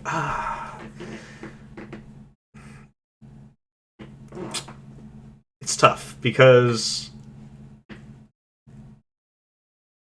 I want to say the 2822 that I got that's featured in this video was probably the most satisfying. Because that's like, I loved that run to the point where I made it, that run was originally a no cam, no mic run. But I ended up liking that run so much that I recorded myself commentating over my own run to just give gameplay commentary because I felt so bad that it was a run where I didn't have in-game commentary with my with my camera on because it was like another one of those gaming sessions where, you know, my young kids were probably like in danger of waking up or crying or something like that, and I just didn't want to have that drama unfolding on stream. So probably that 28-22, because I don't think that there's many categories where I dubbed myself making commentary over my run after the fact. Like I did that with my DLC 100% video as well. So I think I did that one off stream. But I think the 28-22 from this category is probably the hitless run. I was going to mention the hitless run. That was another one where I was very relieved to finally have it done. I wouldn't say it's my favorite run. I was just glad I finally did it. Definitely not the most satisfying. But yeah, another one where, like the DLC 100% run, I was so relieved when it was finally over. Anyway, let's keep this going. Even if his skills weren't there, Grand was a very creative runner, always looking I like for how new they say, ways like, to even go if his faster. skills weren't there, November which is probably 2018, true for the time, while but like stuck nowadays, inside I would say Lewis' Grandius is storm, by far the most Grand skilled started messing with a Cuphead runner of all idea. time. He wanted to throw out the current run and reroute the entire game with a new weapon combination, Lobber and Spread. This was an interesting duo. We already know that Spread... We also just like give Grandius props for seeing what everyone's been doing for the last year, like the how people have been pushing the time down further and further, and for him to just have the audacity to just go, you know what? I think everybody's doing this wrong. I'm gonna go try to reroute the entire game with a different weapon combo, and just being right about it. It's like such a boss move to just decide like, yeah, you know what? I think every single person on the leaderboards right now is doing it wrong, and I'm gonna show them why it's wrong. That's basically, yeah, insane aura for sure, Henry. And then he ended up being like a lot of the optimizations found then. This is like 6 or 7 years ago at this point, are still in the current route. Like, it's crazy. Like the King Dice routing, which I don't remember. I don't think that the King Dice routing was figured out to be 357 right away. But it was found like pretty soon after the Lobber spread route was discovered, and then that's still like the optimal route used nowadays. Like Grandius figured out like so many things about the game and about so much like even if he didn't have necessarily the times down yet, he like knew this had to be the optimal way of doing things. I'm just not good enough yet, you know? It's crazy. You think Markin's just a tad more dominant than Grand? Yeah, you're probably true, right? At least for 1.3. Markin is like so good at all the 1.3 categories. Which is kind of a shame that he doesn't really get a mention in this video other than having the thanks to, because he was included with the making of it. But yeah, he was never a 1.1 any percent runner, but he is so dominant in the other categories, which I totally agree with you there. The one with the cigar, yeah. 357 is the cigar, rabbit, Pureletta. Also, could Lobber spread be used in 300% instead of charge spread? I mean, it could, right, Ted? But 1.3 patched out the double damage from Lobber EX splash damage, so that makes it a little worse. And plus, the DLC bosses are way harder with Lobber spread. Like, they're way less consistent anyway. Like, charge spread and Lobber spread are actually pretty close in DLC any percent in terms of boss fights, but charge spread loses time because you have to get more coins to buy it. But in 300% where you're getting the coins anyway, you might as well use charge spread because the times are comparable, and I think charge spread is just better in the base game. So I think that charge spread is still the way to go. Lobber spread could also be used for sure in 300%. I would say a good enough runner could get world record in 300% currently with Lobber spread instead of charge spread because there's enough time save out there, but I think that charge spread is more optimal. Maybe not for a task. A task would hit the pixel perfect spot on all the bosses all the time and win the coin flip to get double damage, but I think in terms of practicality, charge spread is better for 300%. Ton of damage, but with a very short range. Lobber also deals great damage, and was particularly intriguing because of its EX attack, which has an unintended mechanic: double damage Lobber EXs. A Lobber EX normally does 28 damage. However, if it hits the ground, the game accidentally creates splash damage twice. For the record, so Grandius did not even know about this tech 6 damage to the boss. Whenever he started routing the game with Lobber spread. Precise spot on some bosses where the Lobber he just thought it was faster regardless. And the boss is hit. And the fact that there's this double damage splash damage tech made it even more dealing a total of correct 3 times normal damage. However, even without the double damage spread, the double damage Lobber EX tech, nowadays, I would say this is still the optimal run over pea shooter spread. Because I think like the lobber spread runs for current patch are still faster than the pea shooter spread routes ever were. So I think even without this tech existing, Grandius was still right about this route being better, which is kind of crazy. If you do it correctly, this only works half the time. But this double damage mechanic, combined with spread, could be extremely powerful. The problem is that in order to purchase Lobber, you need more coins, and that means having to play a run and gun at the start, Forest Volleys, which takes an extra 50 seconds. So if Grand could manage to save at least 50 seconds with Lobber, then it would be worth it. Grand got to work. He found that doing Calava swaps with a Lobber EX and spread up close was a powerful combo. He had to figure out new routes for several fights all on his own, and the more he played, the more he was able to reap benefits from the Lobber. Grand told SBD Wolf what he was doing in November 2018. He was losing 50 seconds at the start of the run, but making up a chunk of that time across the remainder. Not worth it yet, but if he kept looking, he thought he could close the rest of the gap. And he kept finding new stuff.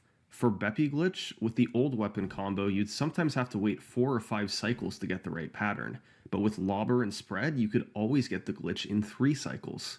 He also refined Baroness von Bonbon. This fight features 3 mini-bosses selected out of a pool of 5. There's 60 possible combinations. Grand relearned every option with Lobber and Spread, figuring out the optimal way to play every single scenario. So, he had the new weapons, he had the new strategies. It was still slower than the old route, but the gap was shrinking. He'd already made up 27 of the 50 seconds. Grand wasn't sure if he could take it the rest of the way, but he wanted to try. And over the next couple months, it started to get close. I like this music that he has going on over this montage of clips too. I don't know what this clip is called, but I like it. Yes, there it is. Yes, okay. Also, I love watching Grandius's post-run celebrations. I think that they're the best in the Cuphead community.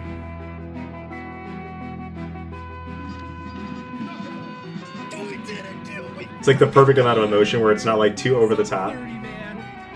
By the way, this is another screenshot that I'm in. That was my text above Grandius there. Even though my name was cut off. I'm in like all the Discord screenshots.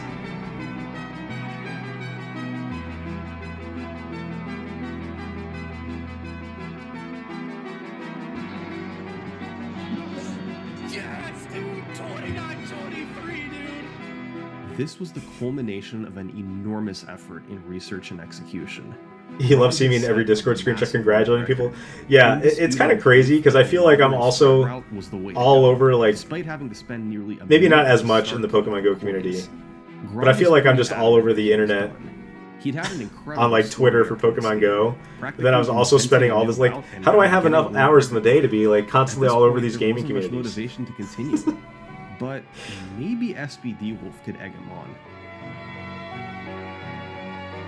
In December, SBD Wolf started messing. Yeah, exactly. Grandis is not blowing out the mic, but he is hype. Yeah, he found it to be the faster option. Be top tier. He set a new person. Yeah, like that's the thing. Like my whole thing. I don't know what about me is wired this way, but I just have very few hobbies, and every single hobby I get into, I'm like, all right, I'll go put in a few thousand hours into this, and like then that's it. That's just all I do for years, and then I just don't get into anything else. That's just how I'm wired. I don't know why. But that's just who I am as a person. Like, okay, Pokemon Go, yeah, I guess I got a few thousand hours to spend playing this game and perfecting it. Oh, Cuphead, yeah, I'll go put 2,500 hours into this game.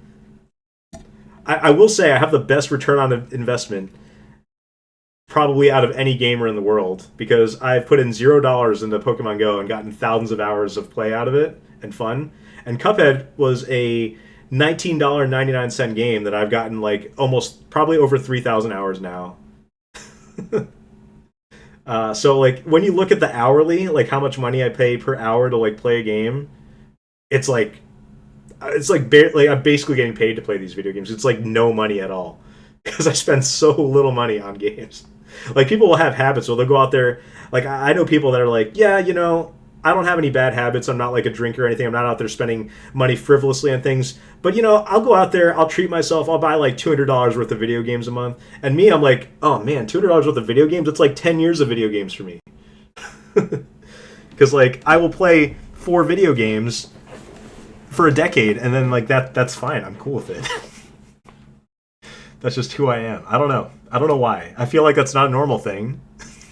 But I don't know what sort of like, I don't know what you call that. Obsessive? I don't know. Whatever. It works for me though. It works for me, and it's relatively cheap. Like gaming as a hobby for a lot of people is an incredibly expensive hobby. For me, it is an incredibly cheap hobby. Yes. Okay.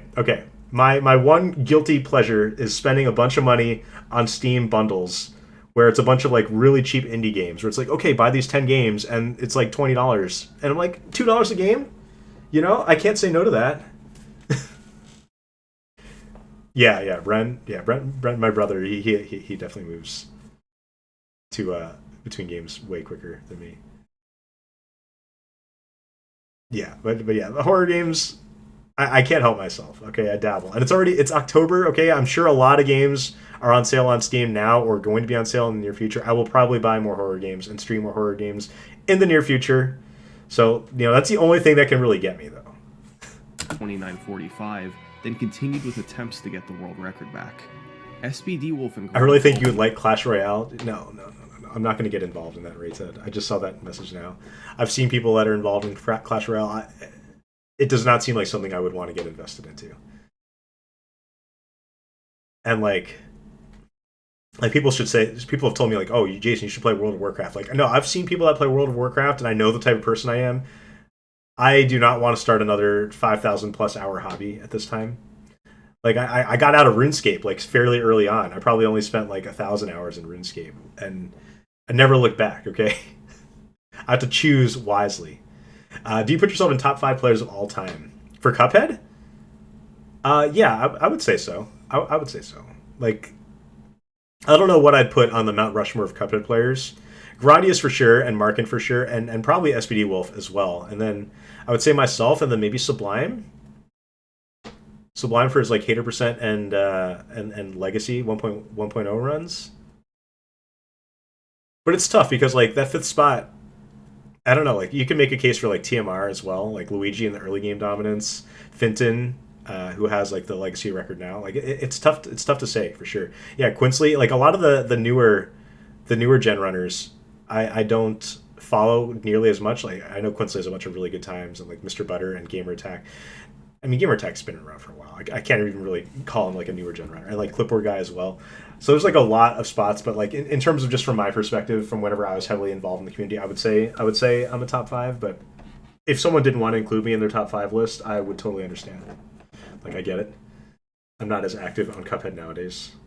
Each other, and as they did, more runners began adopting the Lobber and Spread route. But it was SPD Wolf who closed in, and just after the new year, he came through with a new world record of 29:21. Gamer Attack just got the full clear record? Yeah, good for him. He's still grinding, he's still putting up really great times. SPD Wolf saved big time on Hildeberg. This is a flying level in Isle 1. Hilda sways back and forth through the fight, and the idea is to use EX attacks when she's moving right so that she travels with it and takes more damage. When she charges forward, runners intentionally take damage so they can fire an EX attack that hits her over and over. In Gron's run, he accidentally took damage on a parryable, which meant he couldn't intentionally take damage later and it threw the rest of the fight off. SPD Wolf capitalized on the time save. After this run, SPD Wolf looked to play other categories, and he also started focusing on Castlevania speedrunning, where he'd eventually claim the world record. So he moved on from playing any percent 1.1 speedruns. But Grand, on the other hand, was nowhere near done. The torch had been passed. SPD Wolf was way ahead, but now Grand had fully caught up. And just days after the 29:21, Grand took the record back with a 29:10. We did it!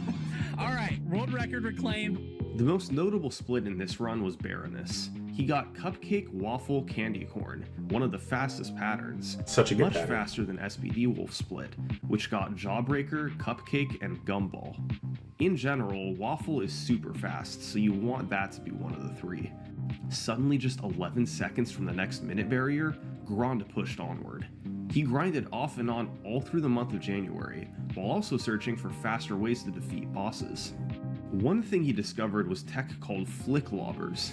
Instead of holding down the fire button to repeatedly shoot lobbers, you manually tap it so that you can face away from the enemy between shots. It's useful flick on lobbers fights are so like cool. Warner Warman, where you need to repeatedly move Such away useful from tech the and, boss, like, but still want to damage So him. simple conceptually, Now but no one was officially doing going that for for the sub longest 29, time. on February 8th, Grand got one so close. It clocked in at 29 minutes flat. Just one I remember more being second in until Grand the used to next stream minute whenever this barrier. happened. Then a couple weeks later, The 29 he had an up and down flat. run. He got a good It was such barrage a hype pattern, moment, but lost also, time like- on Beppy glitch. He got good RNG on Rumor Honey Bottoms, but lost time. Also down kind the of like a stretch in bittersweet IO3. run. This type of run is so common in Cuphead. It's hard to get everything to line up. But then he golded King Dice, saving another 4 seconds. Grand was freaking out. Oh my god, dude, this might actually be it. Just one fight left to go, the Devil. We haven't talked about him yet, but he is one last enormous roadblock, right at the very end of the run. For starters, he's extremely random, more than just about any other boss. In Phase 1, there's several attacks he can throw, including the clap and the parryable attack with bubbles. But through all this, there's one massive piece of RNG. At some point during the phase, it's very likely you'll either get the spider attack or the serpent attack. Both attacks have subsets of RNG within them, but in general, you really want to get the serpent, not the spider. The serpent either comes out from the left or right side with fairly straightforward RNG. The spider is unpredictable. It bounces a random number of times, randomly lands in different spots, and more.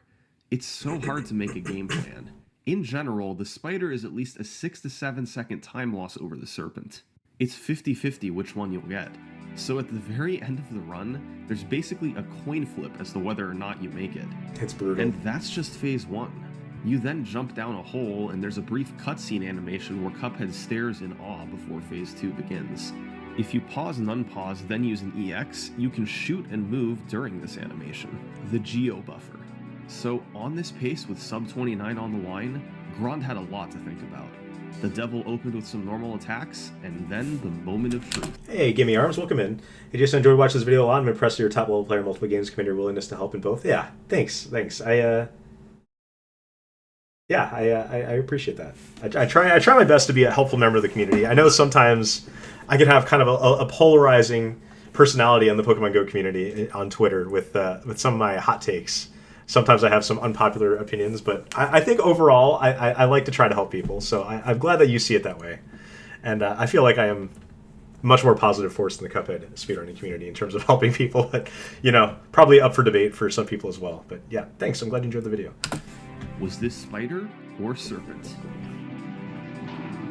Oh my gosh. It's happening, guys. It's happening. Dude, I did it! Heck yeah, man! This was another satisfying run for Grand. He got the goal he was looking for, broke another minute barrier, and now that SBD Wolf wasn't playing anymore, the next closest runner was a minute behind. With Hey, the sub look at that 29 runner. It's a achieved, minute behind. Grand moved to play other games, and the community died down once again. These types of periods are normal in speed games. Sometimes there's a rush of activity and it seems like everyone is playing.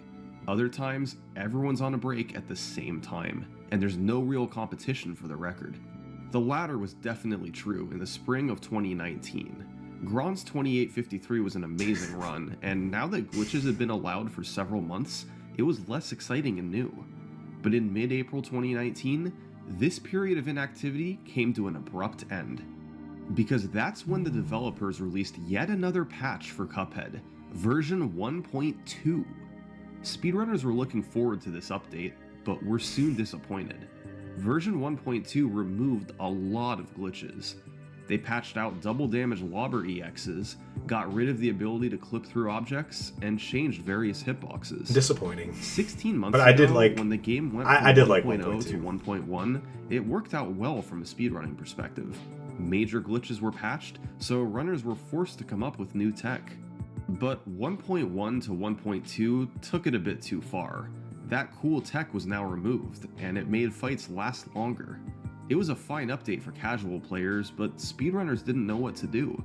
There was a big debate over how to deal with version 1.2. The end result was it became its own category, no major glitches, where in addition to the patched out tricks, stuff like Beppy glitch and Luigi swaps were also banned. So now, 1.0, 1.1, and 1.2 each had their own categories. And of the three, the one that developed the most momentum was 1.1, because in mid-2019, Jason2890 came back to the category. It's me. Jason was a Cuphead legend. He'd held the 1.0 record in 2018 and recently set the 1.2 record as well. The only record he hadn't held was 1.1, where he currently sat in 3rd place behind Grand and SPD Wolf. In fact, careful viewers... See, I like this. I like the callback to this Discord message. It's probably one of my favorite parts of the video is just him referencing Summoning Salt, the screenshot of Summoning Salt 60 seconds ago from the previous part of the video. It's nice. Can you rank all 5 main categories from easiest to hardest to get top 10 in? What are all 5 main categories? Are you counting like any percent legacy and any percent 1.1, and then like DLC any percent, and then like no major glitches? Like, tell me which 5 categories that you like mean for the 5 main categories, because it's kind of nebulous based on how the board's kind of so DLC plus base game. Oh, okay. DLC, no major glitches, legacy. Okay, yeah. DLC plus base game 80%. Hardest to get top 10 in. Wow, doesn't hold all the records. What a noob. Truth. I would say hardest for sure is nowadays the 1.1 any percent, and then probably legacy is second hardest. Then maybe like DLC. But then I think no major glitches and DLC plus base game any percent are less frequently run, so I think those are a bit easier to get top 10 in. I have to look at the time specifically.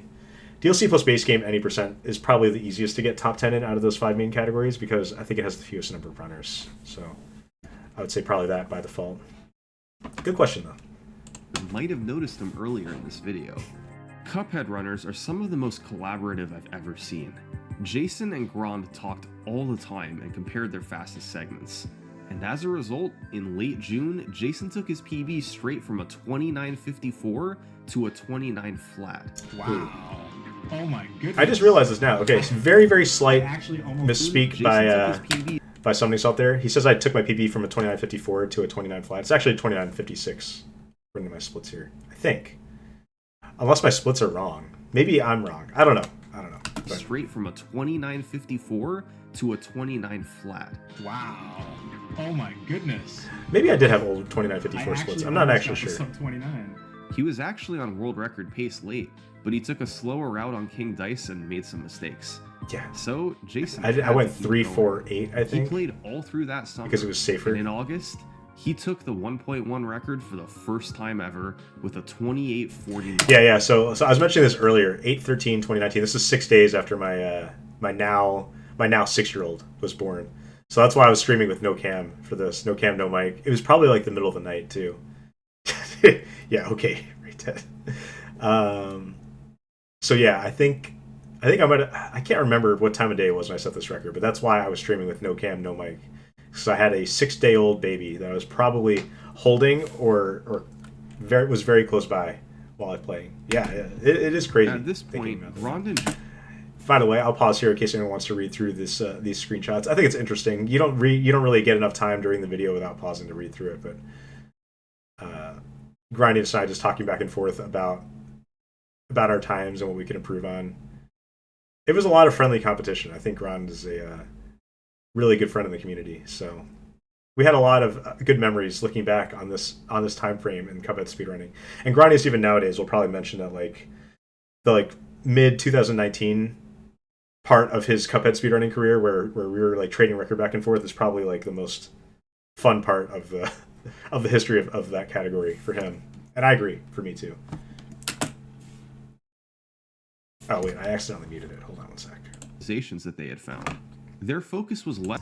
He took the 1.1 record for the first time ever with a 28.49. At this point, Grand and Jason were talking with each other constantly, sharing new strats. Yeah, whenever, so, sorry to pause one more time, but whenever we were doing some research for this video, I looked through my messages, my DMs with Grand on Discord to go find, like, you know, mentions of certain strategies to find out when things happened. And then, like, around this period of time, I think in 2019, I had thousands of messages between myself and Grandius. Like, it was that much that we were just chatting about strats and Cuphead. Because it was all just Cuphead stuff, you know? It wasn't just, like, we weren't chatting about TV shows or, like, other hobbies. We were just, like, talking about Cuphead and what times we're getting on bosses for, like, thousands of messages. And it's just crazy. It's crazy the dedication that we both had to the category back then. And pointing out optimizations that they had found. Their focus was less on who held the record and more on discovering as much as they possibly could to save time.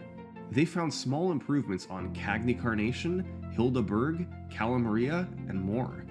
These two were on another level when it came to Cuphead, and as a result of their collaboration, they decimated the world record throughout 2019. Yes! 2844. Yes! By the way, you can't even tell, but this is the same room. Slightly different camera angle. This is the same room that is in the background of my video. But, like, it looks so different because since that has been taken, we got this, like, shelf. I'll show it really quick. Like, this whole like shelf behind me right now did not exist back then. We did not own that back then, so it's just like a blank wall behind me. It's kind of silly looking, but yeah, same room. You can't even tell them. Finally. Hey, we did it! 28, we still got it, dude! Hey, we did it! Shelf reveal. Oh my god. They just kept going. Every few weeks, one of them got a new improvement. There were a few new minor techniques, but most of this was just Jason and Grand pushing each other.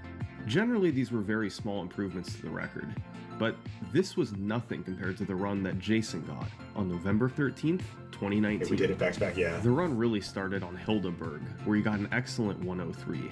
He then got a solid pattern with a waffle on Baroness, nailed Beppy Glitch, and got good luck with the clouds on Grim Matchstick. Jason had an unreal 17-second lead over his personal best. Another no run, no pace mic for run, or like no camera, no run, 1x, or an no enormous camera, no world mic. record. After a gold on Dr. Call, Jason faltered a bit, but still maintained a 15-second lead with just one fight to go, the Devil. It was all going to come down to the grand decision: Serpent or Spider. Too bad. Despite getting Spider, Jason's lead was so massive that he still broke the record. It was just a 28-2x instead of a 28-1x. Grand and Jason both took note of this pace. In their minds, 28-1x would be the ultimate goal of Cuphead. And as friendly as their rivalry was, they did both want to reach it first. True. Jason said in the description of his 28-29 that he might take a break, but it really didn't last long. The next day. When I say take a break, I mean I was going to step away from my computer and like get something to eat. Comparing against a run that got the Spider. If he Not got really, the Serpent but right now, that's kinda how it was. This could be 28-1x. Just terrible luck. Twice now, he was on 28-1x pace at the Devil, and he lost the 50-50 both times. A few weeks later in December, Jason finally got the Serpent, but it was after a very slow phase 1 where he took damage, missed shots, and bled a lot of time. A new world record, but not quite the 28-1x. Despite the lackluster end, Jason was very satisfied with this run. He was truly happy with how he'd played, outside of a brief moment. It was a good run. Even though he didn't have the arbitrary milestone of 28-1x, did it really matter? Cuphead This was the and exact Smugman. type of run he was looking for. Jason decided to step back and leave it to Grand, good. who continued his grind for a few weeks. He used all the strategies that he and Jason Good had old worked together to Grindius. develop over the Getting past the several record. months. And on January 17th, 2020, it paid off with the greatest world record in Cuphead history. Grand saved big time on Wally Warbles and never looked back. He got great RNG all the way through with very few mistakes. And at the end on the Devil, Grand managed to hold it together despite realizing the luck he was getting. What is this? Dude, what the frick was that? Devil, dude, we got that. Oh my god. I love that Grindy's pop off. 28-13. What the freak was that? Devil, dude. There it was. Cuphead's ultimate world record. I like it. Over the past year, Jason and Grond had pushed each other so much that they'd run away with the category. They were a full minute ahead of anybody else. These guys were able to get times on fights that nobody else could even come close to. And the end result was this record, a 28-13 that Grond officially set, but was ultimately deserved by both runners. What they did through the second half of 2019 was remarkable, but it wasn't to last. Because after this 28-13, both runners were done. They'd had their fun and were ready to turn it over to somebody else. But was there anybody else waiting? It is crazy how many years the Grindius is 1.1 speedruns has 28-13. sort of been the secondary category, while 1.0 stayed runs on were top. considered the main speedrun of Cuphead. However, that gradually changed, as more and more runners wanted to play 1.1. It was a perfect balance between having lots of tech while not being completely broken. Throughout 2021 and 2022, 1.1 exploded in popularity and eventually overtook 1.0 as the main category on speedrun.com. Now, lots of speedruns had popularity Yeah, it'll probably boosts never during be this time, topped. as people suddenly had a lot Until. more time on their hands. But Cuphead 1.1 is an extreme example. In just a couple years, it went from 87 runners to over 300. This could be due to popular games done quick was runs, dominating 1.1, tutorials yeah, that yeah. Grond made, or Agreed. the fact that the game just remained culturally relevant. The game also came out on other platforms that didn't allow down patching, which made it harder to play 1.0. But whatever the cause, the end result was undeniable. By 2022, 1.1 was the premier category of Cuphead, which was now a very popular speed game. And yet, despite this, Grond's 28-13 still remained on top more than 30 months after it was set. There were more than 200 new runners, but nobody could beat either Grond or Jason, still holding down the number 1 and number 2 spots in late 2022. The longevity is pretty It was insane. a testament to what these guys accomplished back in 2019. Their run stood the test of time. This gap in the record timeline was pretty unexpected given the frequency of records in Cuphead's early days, but still, there were a lot of active contenders, improving their skills and residing not far behind on the leaderboard.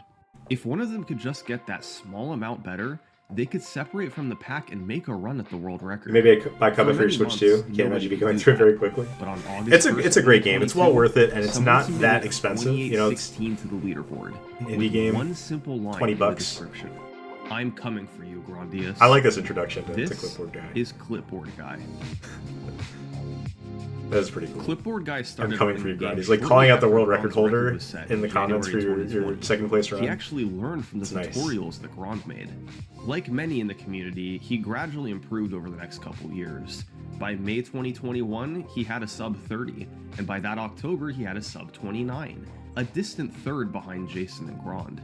But he was the best active runner of the game, and he had the best. I like chance how, of like, beating. And by the that evolution of October, Clipboard the Guy, tutorials that Grond made. As his times got better, many in his the hair got community, he like gradually improved over the it, next it like couple defied years. gravity more By and May more. 2021, Like he's got relatively like normal hair right here, and I mean no disrespect. I think Clipboard Guy is the coolest hair in the community, so I don't mean this to be an insult at all. But it's just I just see the times go down. You'll see his hair continue to grow and then like defy gravity more and more. sub 30, and by that October he had a sub. The guy who's grinding out the record that time, yeah, SPD Wolf in the beginning, yeah, he was just like too shy, did not have a Discord or Twitch account, was just doing his own thing. 29, a distant third behind Jason and Grond. But he was the best active. Look, runner like, see, of the his times are game, improving. and he His had hair's the getting a best little bit chance of longer. beating 28-13. It's getting a little bit further out To there. help, he implemented a couple new strategies, both of which Jason found years earlier. The biggest was on Phantom Express, a risky strategy called the cart push, allowing him to get up close without wasting as much time and saving a couple seconds. These time saves. In case anyone was wondering, so Summoning Salt mentioned there that Clipboard Guy started implementing some strats that I developed years earlier, and both of them save time. He only specifically mentions the cart push on Phantom Express there, but if anyone's wondering what the other strat was that Clipboard Guy was implementing that I came up with, it was on Ribby and Croaks. I came up with some strats to get a second phase skip off of a flies first pattern. Because I think the old strat used to be if you get flies first, you need to hold back damage, then damage boosting punches to get super skip. But I came up with strats to get enough damage in where you could just play the fight out normally and then skip second phase entirely and ended up being a little bit faster. So that's the other strat that Summoning Salt was alluding to, that Clipboard Guy was implementing at that point. In case anyone was curious, because I know I was curious watching the video and I wasn't sure what he was even referring to, and then I had to ask on Discord, like, what was the other strat that Clipper Guy was implementing? I don't, like, it's not mentioned specifically, and I couldn't remember, because it was years ago. And then Clipper Guy himself, like, messaged me, he's like, oh yeah, it was your flies first strat on Ribbon Croaks. So then I remembered. So yeah, a little bit behind the scenes additional info there for anyone curious. On the margins were super important. When going after a record as good as the 2813, literally every second matters. And on October 28th, 2022, it happened. Clipboard Guy got good time saves on the flying level. It's defying gravity a little bit more. You guys see it. Did this. Holy. And a goal? Yo! 0.1 off an OX. After nearly 3 years, in case you're wondering who's in the background Grand's of Clipboard's had been beaten. Camera there, it took a monumental for that celebration. A huge group of runners, and ultimately, I believe that is Clipboard Guy's brother. In case anyone was curious. In true speedrunning fashion, the community immediately turned their attention to the next milestone. They were now just 10 seconds away from the next barrier, the sub 28. Sub 30 came in 2018. Sub 29 came in 2019. Now it was 2023. And there was no sub 28. It all comes back to the world record gap. New strategies were found in the last few years, but they were pretty minor. And with Grand, Jason, and SPD Wolf all stepping away in 2020, it took time for other runners to catch up to their skill level. But now with a minute barrier on the line, the stakes were higher than ever. Of the 3 former top runners, Jason and SPD Wolf had no interest in returning to the category. True. But Grand was different. He'd set the first sub 29 4 years ago. Returning to set the first sub 28 would be pretty epic. He had his work cut out for him if he wanted to beat Clipboard Guy there, but Grand wanted to go for it. So in 2023, for the first time in more than 3 years, Clipboard's first 1.1 run was an hour long. It is pretty cool. With such a long time off, he had to relearn the route, as well as learn the minor developments that had been made since 2020. To help, Grand used a practice hack of the game with RNG control built by SPD Wolf. It allowed him to better practice getting certain RNG on different fights, so he was more prepared for any situation the game gave him, especially the rare ones. As he got back into shape, Grand set a few records on individual fights, getting ready to go for the full game record. But during his practice, it was Clipboard Guy who got the next chance. He pulled ahead of the record in Grim Matchstick, then continued with a good Dr. Call. After Werner Werman in Aisle 3, he was officially on his best pace ever. He then entered the very random Briny Beard. He'll do 3 attacks in Phase 1. He can either fire his gun or call in an animal attack, squid, shark, or dogfish. Dogfish the is the worst. first attack is always the gun, and the next 2 are 50-50 likely to be the gun or an animal attack. Gun attacks are generally faster, while Dogfish is the worst because you have to wait a long time. Clipboard Guy got 2 guns and then Dogfish, so he gave back a little bit of time. But then he got a gold split on King Dice. His hair could best deflect a possible bullet. time going into I don't know level how he does it. was It's a pretty cool. 27:59.9. Time for the moment of truth. Serpent or spider? And back in the days when the game actually cooperated and With this gave borderline Serpent pace, when you were on good he pace. needed to go for one more thing. The Devil Freeze. If you deal enough damage during the Geo Buffer animation to move to the 3rd phase of the fight, the game stops the screen scroll and essentially breaks the Devil fight. Such a crazy His optimization that people started doing on the Devil, by the way. And tears don't drop down. But importantly, stopping the screen scroll early lets the Devil's hitbox be closer to the platforms than normal. Manipulating the game This to make the means you can Devil's land double eyes damage in line with the X's platforms and to end get the double fight damage faster. lobby X's is such like However, a going for the devilishly Devil good Freeze is tactic. super risky. If you over-damage I wish I him came up with that and one back when I was transition grinding past this game. Phase 2 before going down the hole, the game soft locks and you can't beat the fight. So on this pace, getting the sub 28 required hitting the Devil Freeze. Despite the risk of soft locking, Clipboard Guy had to go for it.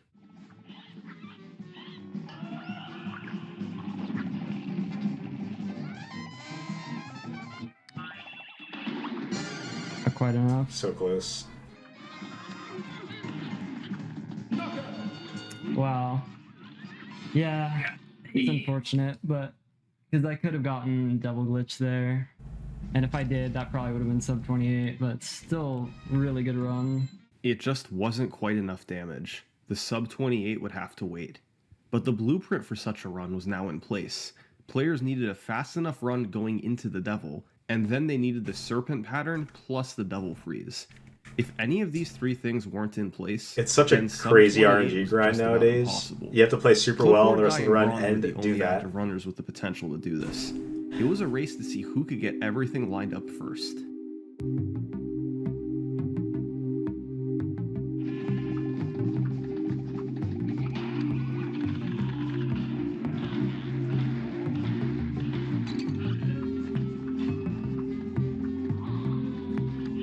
But man, that minion totally messed me up.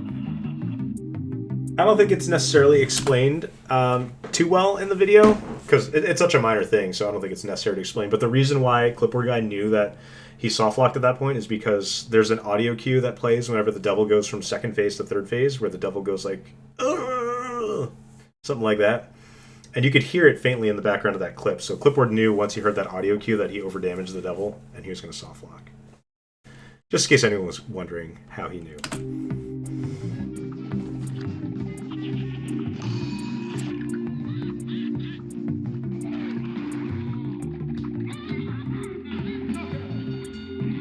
It's a world record. It's not the sub 28, but I got record with Spider, man. I'll freaking take it. To make you want to get more 1.1 practice in for the day? Go for it, right there. Hey, Before Dawn. Welcome in.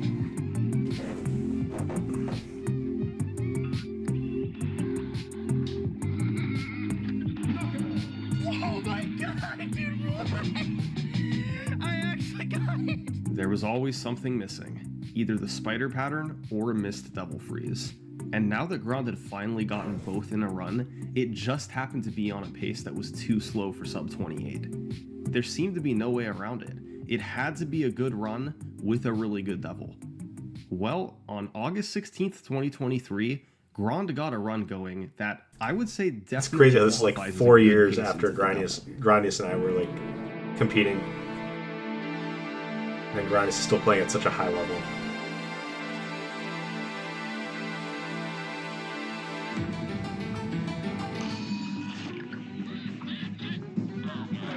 Also, I don't know why this is. Why does Grandius' splits have a comma after the 2802.72 or comma 72? Like, all the other splits have periods. I don't know. Maybe I'm the only one to notice this, but I noticed this the first time watching this, and I'm like, why are Grandius' splits like that? I don't know. I have no explanation for it. And I mean, it's not like an editing thing. It's not like a Summoning Salt thing. I mean, unless he recreated Grandius' splits, but there's a comma there, and I don't know why. Let's go, dude. Sub 28. As it turns out, the Oh, maybe pace they was were so manually good created. that despite an Because I think he had to awful cover pattern, Grandius' Grand was still able to get it. I think he had to cover He Grandius' really got splits. just about everything. A good Baroness pattern, a clean Beppy glitch, good Grim Matchstick and Rumor Honeybottom's luck, a great Briny Beard pattern, plus so much more. And as the celebration began for yet another minute barrier broken, Grand knew he wasn't done. There was a glaring 12-second time loss on the devil. There was potential to do so much better. Both Grand and Clipboard Guy had to keep going. Trying to match this pace into the devil was gonna be tough, so Grand looked to really further optimize each individual fight. One thing that helped was DPS improvements, making sure he was maximizing damage dealt at all times. He worked on managing his cooldown, the time between weapon shots, so that even when he did a Calva swap, he could always ensure a lobber shot would pop out just before the EX. It made only a few frames of difference in damage, but it could add up to several seconds across the run if properly managed. Grand also figured something out for one of the toughest fights, Phantom Express. We haven't talked about this fight yet. It's the third to last boss in the run, just before King Dice and the Devil. and it's notable for not having the overdamage mechanics that most other fights have. Damage does not carry over between phases. A crucial moment in the fight comes in phase 2. Here, the conductor comes out of the train, and you want to defeat him before he finishes his attack and goes back in the train, ideally without taking damage. If you can't, you lose at least a couple seconds. It's very difficult to one-cycle the conductor. You essentially can't miss any shots through the whole sequence. Then on top of that, if the first pumpkin spawns on the left, you're forced to damage boost to get the one cycle, leaving you with just 1 HP for the dangerous phase 4. But in October 2023, Grand found a simple solution to this. He could briefly move the cart over, then quickly back. Like, I know this is the strat that's used nowadays by a lot of the top runners. I don't know if Clipboard Guy uses that strat, but I know like Wolf and Grandius both use that cart moving strat. I never liked it. It is safer, but you end up having 2 more parries, and each parry costs you 10 seconds or 10 frames of screen lag. Not 10 seconds, that'd be ridiculous. So you are losing like a third of a second by parrying the cart to the left to safely hit that and then parrying it back to the right. So personally, I don't go for that whenever I grind categories. I don't really grind categories with Lobber Spread as much anymore, but even when I did, I wasn't really going for this strat because I'd rather take the gamble with 1 fewer HP than to lose a third of a second just for safety strats. But I understand the appeal where Grandius and Wolf want to just make sure they're more consistent on this fight and that they have less chance of a run dying here, but I never really got into this strat. The center. It cost about a third of a second in exchange for not losing the HP and having frames. a much smaller chance of dying later in the fight. Cuphead is full of these tiny consistency boosts that in a vacuum don't seem like much, but it's when you add them all up that they really start to shine. Optimizing weapon cooldown, avoiding 1 HP of damage, these small improvements helped Grand get more paces into the devil. But as adamant as Grand was that the record could go lower, at the end of the day, he was still at the mercy of RNG. September 14th, 2023. Grand's on another good run. He gets a good bear in his pattern, good luck on Rumor Honeybottoms, and a gold split on Dr. Call. Then on Phantom Express, he gets the 1 cycle in phase 2. It's all lining up. Grand has a 7-second lead into the devil. But you know what time it is. Spider time, of course. Dang it, man.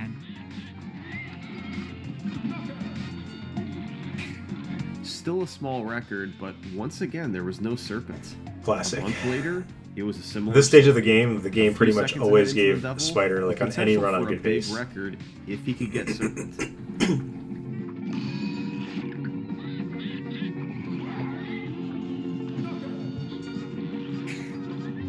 I'm so sick of this game.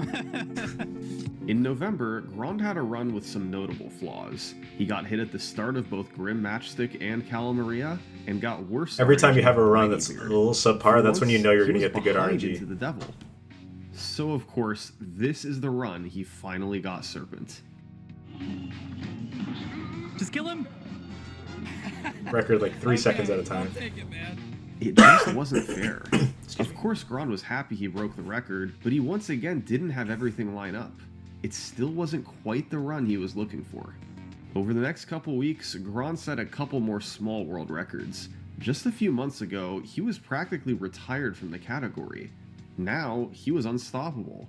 He'd set 9 world records in a row, taking the time down from 28:03 to 27:45. With this level of domination, it's easy to forget, but Grand wasn't the only record contender. Clipboard Guy was still playing. His personal best was 27:54, and his goal was a 27:4x. As Grand kept lowering the record, the gap between the two players increased. But Clipboard Guy knew what he was capable of. On November 29th, he got a 6:58 aisle 1, meaning he was ahead of the record by 1 second. It continued in aisle 2. He got Beppy Glitch, along with really good RNG on Grim Matchstick. Entering This aisle might be 3, Clipboard Guy was 14 The most seconds devastating ahead part of his of the personal video. best. He started to falter a bit. He missed 2 EXs on Rumor Honeybottoms and slowly bled time over the next couple fights. But then, Briny Beard just kept shooting over and over. A great pattern, a great fight, and Clipboard Guy was on an unreal pace. He tried to stay calm, but he knew this was a ridiculous chance. Fandom Express was going to be a huge moment in this run. One of the hardest fights with the pressure mounting. Phase 1 was straightforward as he quickly took out the ghost. In Phase 2, he tried to one-cycle the conductor, but his DPS wasn't good enough, so he had to settle for the 2-cycle. Yet he kept an extra HP into Phase 4, and he played beautifully to get the 1-cycle on the train. It wasn't a perfect split, ending. But on this pace it was more than good enough. He made it to the Devil nearly 21 seconds ahead of his personal best. He could get as fast as a 27:34 here. Even if he bled 11 seconds on the Devil, he could still break the world record. Clipboard Guy was absolutely feeling the pressure, but it was time to go. He played Phase 1 of the Devil, not sure what to expect. The spider hurt, but it was okay. He still had the lead. He had to stay locked in. It's so many Time triples for the here. Devil Freeze. He set up the exact right amount of damage with lobber shots. This was precisely enough for the Devil Freeze to work. This is But sad. then he second-guessed himself. Clipboard Guy fired one more shot. Dude, Soft lock. Yeah, Run. you hear the audio cue, the devil groaning. Soft lock. It's That's crazy so how you can unfortunate. play nearly perfectly for 27.5 minutes, but one extra shot and it all comes crashing down. It's rare to get good enough luck through the run to get a chance at the world record, so whenever you do get it, the pressure massively ramps up. And it's incredibly easy to mess up It's a once small you realize calculation you've gotten difference. the luck. And if you do, you have to play over and over waiting for it to show up again. It really was a cruel metagame. Meanwhile, Grand was still playing for a 27-3x, but he too was down on his luck. He had that huge streak of spiders on the Devil, and in general, he was frustrated with RNG. Grand wondered if maybe the grind wasn't worth it anymore. Perhaps he should have stopped after the sub 28. And now seeing what Clipboard Guy could do, it would be easy to step aside and let him get the record. But instead, just a few days later, Grand made it all a moot point when he set his self-described ultimate run of Cuphead. He's done. This is like the second or third time Grandius retires. The Discord server freaked out when they saw this 27:33. Crazy time. Grand had overshot his goal by 6 seconds. This was even faster than the pace Clipboard Guy was on a few days earlier. Grand started this run with the best IL-1 ever performed, a 650, ridiculous 650. Yeah, that's And an he just insane kept time, it by the way. going. Even nowadays. He was on his best pace ever for 18 out of the 20 splits in this run. The biggest time saves were on Cagney and Rumor. On the Devil, he got the Serpent and didn't get the Devil Freeze, but more importantly, he didn't soft lock.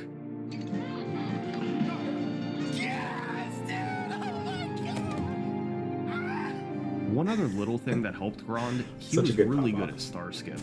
After finishing a level, if you press A on the same frame that the stars start to be counted, both stars will appear at once instead of one after another. Runners usually try to mash and hit it since there's no good cue. Grand worked very hard on his mashing technique to improve the chance that he hit it. Eventually, he got to average 20 presses per second, meaning he'd hit star skip. Granius' fairly mashing is often. insane. This He hit star skip 27:33 so was a frequently huge because of triumph it. for Grand. He'd overcome mental agony to get this far, and he'd finished it off with the run of his dreams. While the recent record timeline looks really clean for him, that wasn't the reality of the situation. He'd nearly lost the record on multiple occasions, and his own mental struggles were present the whole way. But he stuck with it. He made it through, and ended with a ridiculous world record. Grand was finally done.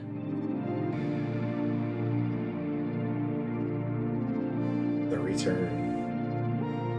It's now 2024, and this is the state of the Cuphead leaderboard. Grandius has a huge lead. Clipboard Guy is in second place, but not actively running the game. And beyond that, nobody is even close.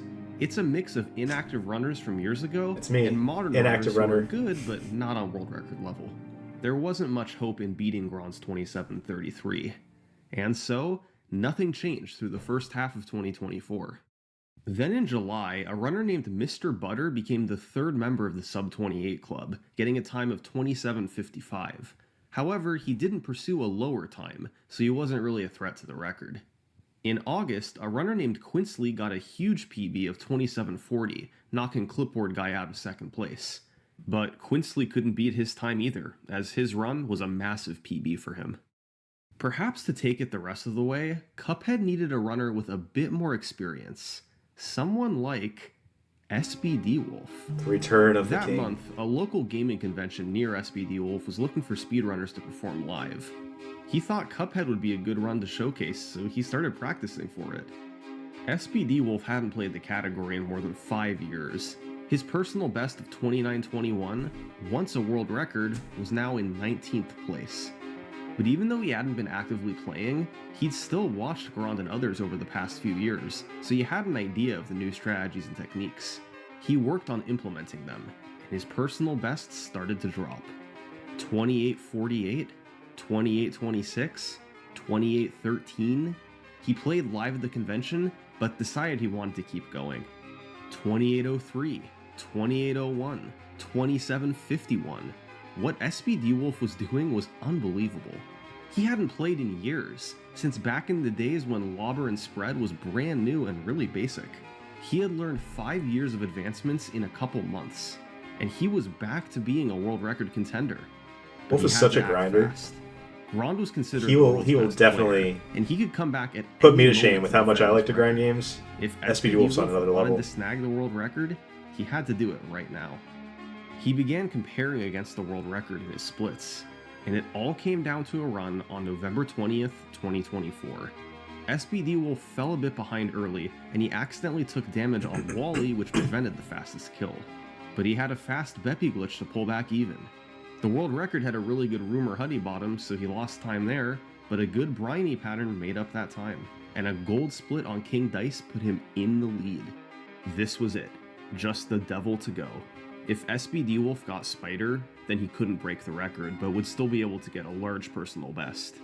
But if he got Serpent, followed by the Devil Freeze, he'd be able to knock off Grand. Time for the moment of truth. A brawl is surely brewing. You're up.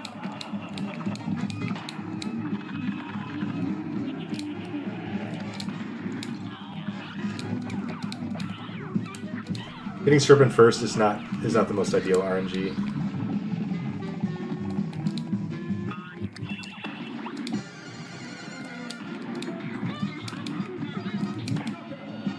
I was not gonna get record on. That's a freaking good run. Oh That was my so God. good. He got the Serpent, but a bad pattern meant getting the Devil Freeze. Yeah, if you get was Serpent impossible. first, it's not He still beat his run by a mile, terrible, but fell just but you short cannot of get world the record. freeze. Things were looking Devil really Freeze. tight at the top of the leaderboard, and that put the pressure on Grand. If he wanted to hang on to his record, he had to come back and figure out where he could save time. So he started practicing again. And over the last year, Grandius has embarked on a journey in 1.1 speedruns, working on new strategies and pouring in attempts to lower the world record.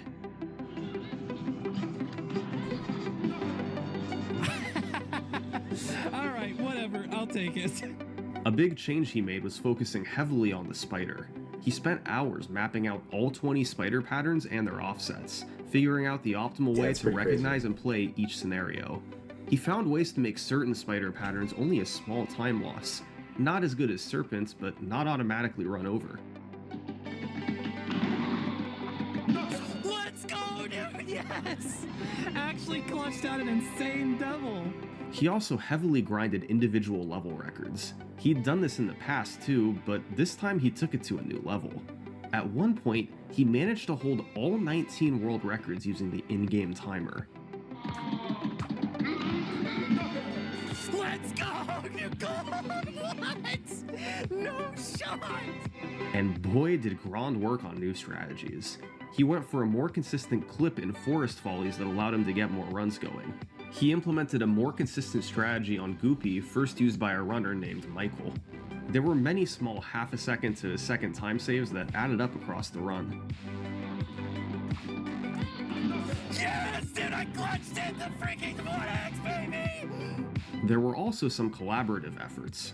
Grand, SBD Wolf, and Mr. Butter worked together to optimize all 60 patterns on Baroness. Mr. Butter in particular wrote out a flowchart explaining exactly what to do depending on which mini-bosses you got. That's crazy. And showing how fast each combination was. Grond used this to his advantage. Let's go! I think the reason why Granius was freaking out so much there is like very barely world record, but I think that had Spider in it, 2025, which is and kind of improved nuts. it to 27-16. Let's go, dude! Yes! No way we called it! Grond has set the past 16 world records in Cuphead 1.1. It's been steady improvements over the past couple years, uninterrupted by any of Cuphead's other talented runners. The last record set by someone other than Grondius was when Clipboard Guy got a 28:03. Now the record is down to 27:16. Is this over? Is this just Grond's world record until the end of time? Well, I certainly don't think so. Recently, SBD Wolf has been making a push for the 1.1 record, and in September he got a sub 27:30, just 11 seconds off the record. And ahead of him are both Clipboard Guy and Quinsley, who each got personal bests just a few weeks ago. That's 3 runners. And this is all stuff that happened since Summoning Salt started making the video, which is kind of crazy. That could change at any moment, and the long reign of Grondius could soon come to an end. This type of activity at the top of the leaderboard hasn't been seen in years, but it could be just what Cuphead needs to eventually make it to the next minute barrier. From the early days of Luigi, Solreth, and TMR, all the way to Grondius' dominance in the modern era, Cuphead's minute barriers have always had significance. Each record holder, every top-level runner, has all played a part in bringing the record to where it is today. These players and more will help take the speedrun to its next level, and the Cuphead 1.1 world record will live on for years to come. Thanks for watching. Man, that was good. What do you guys think? That was such a good video. I loved it. Oh man. It's cinema. I've watched it like probably 3 or 4 times now, and it's still so good every time I watch it. But yeah, that was the Summoning Salt video. If you guys have any other questions, feel free to ask away in chat. But yeah, I think it was a very well produced video. I thought it was done extremely well. Well researched. It was peak, yeah. It's instant classic for a Summoning Salt video in my opinion.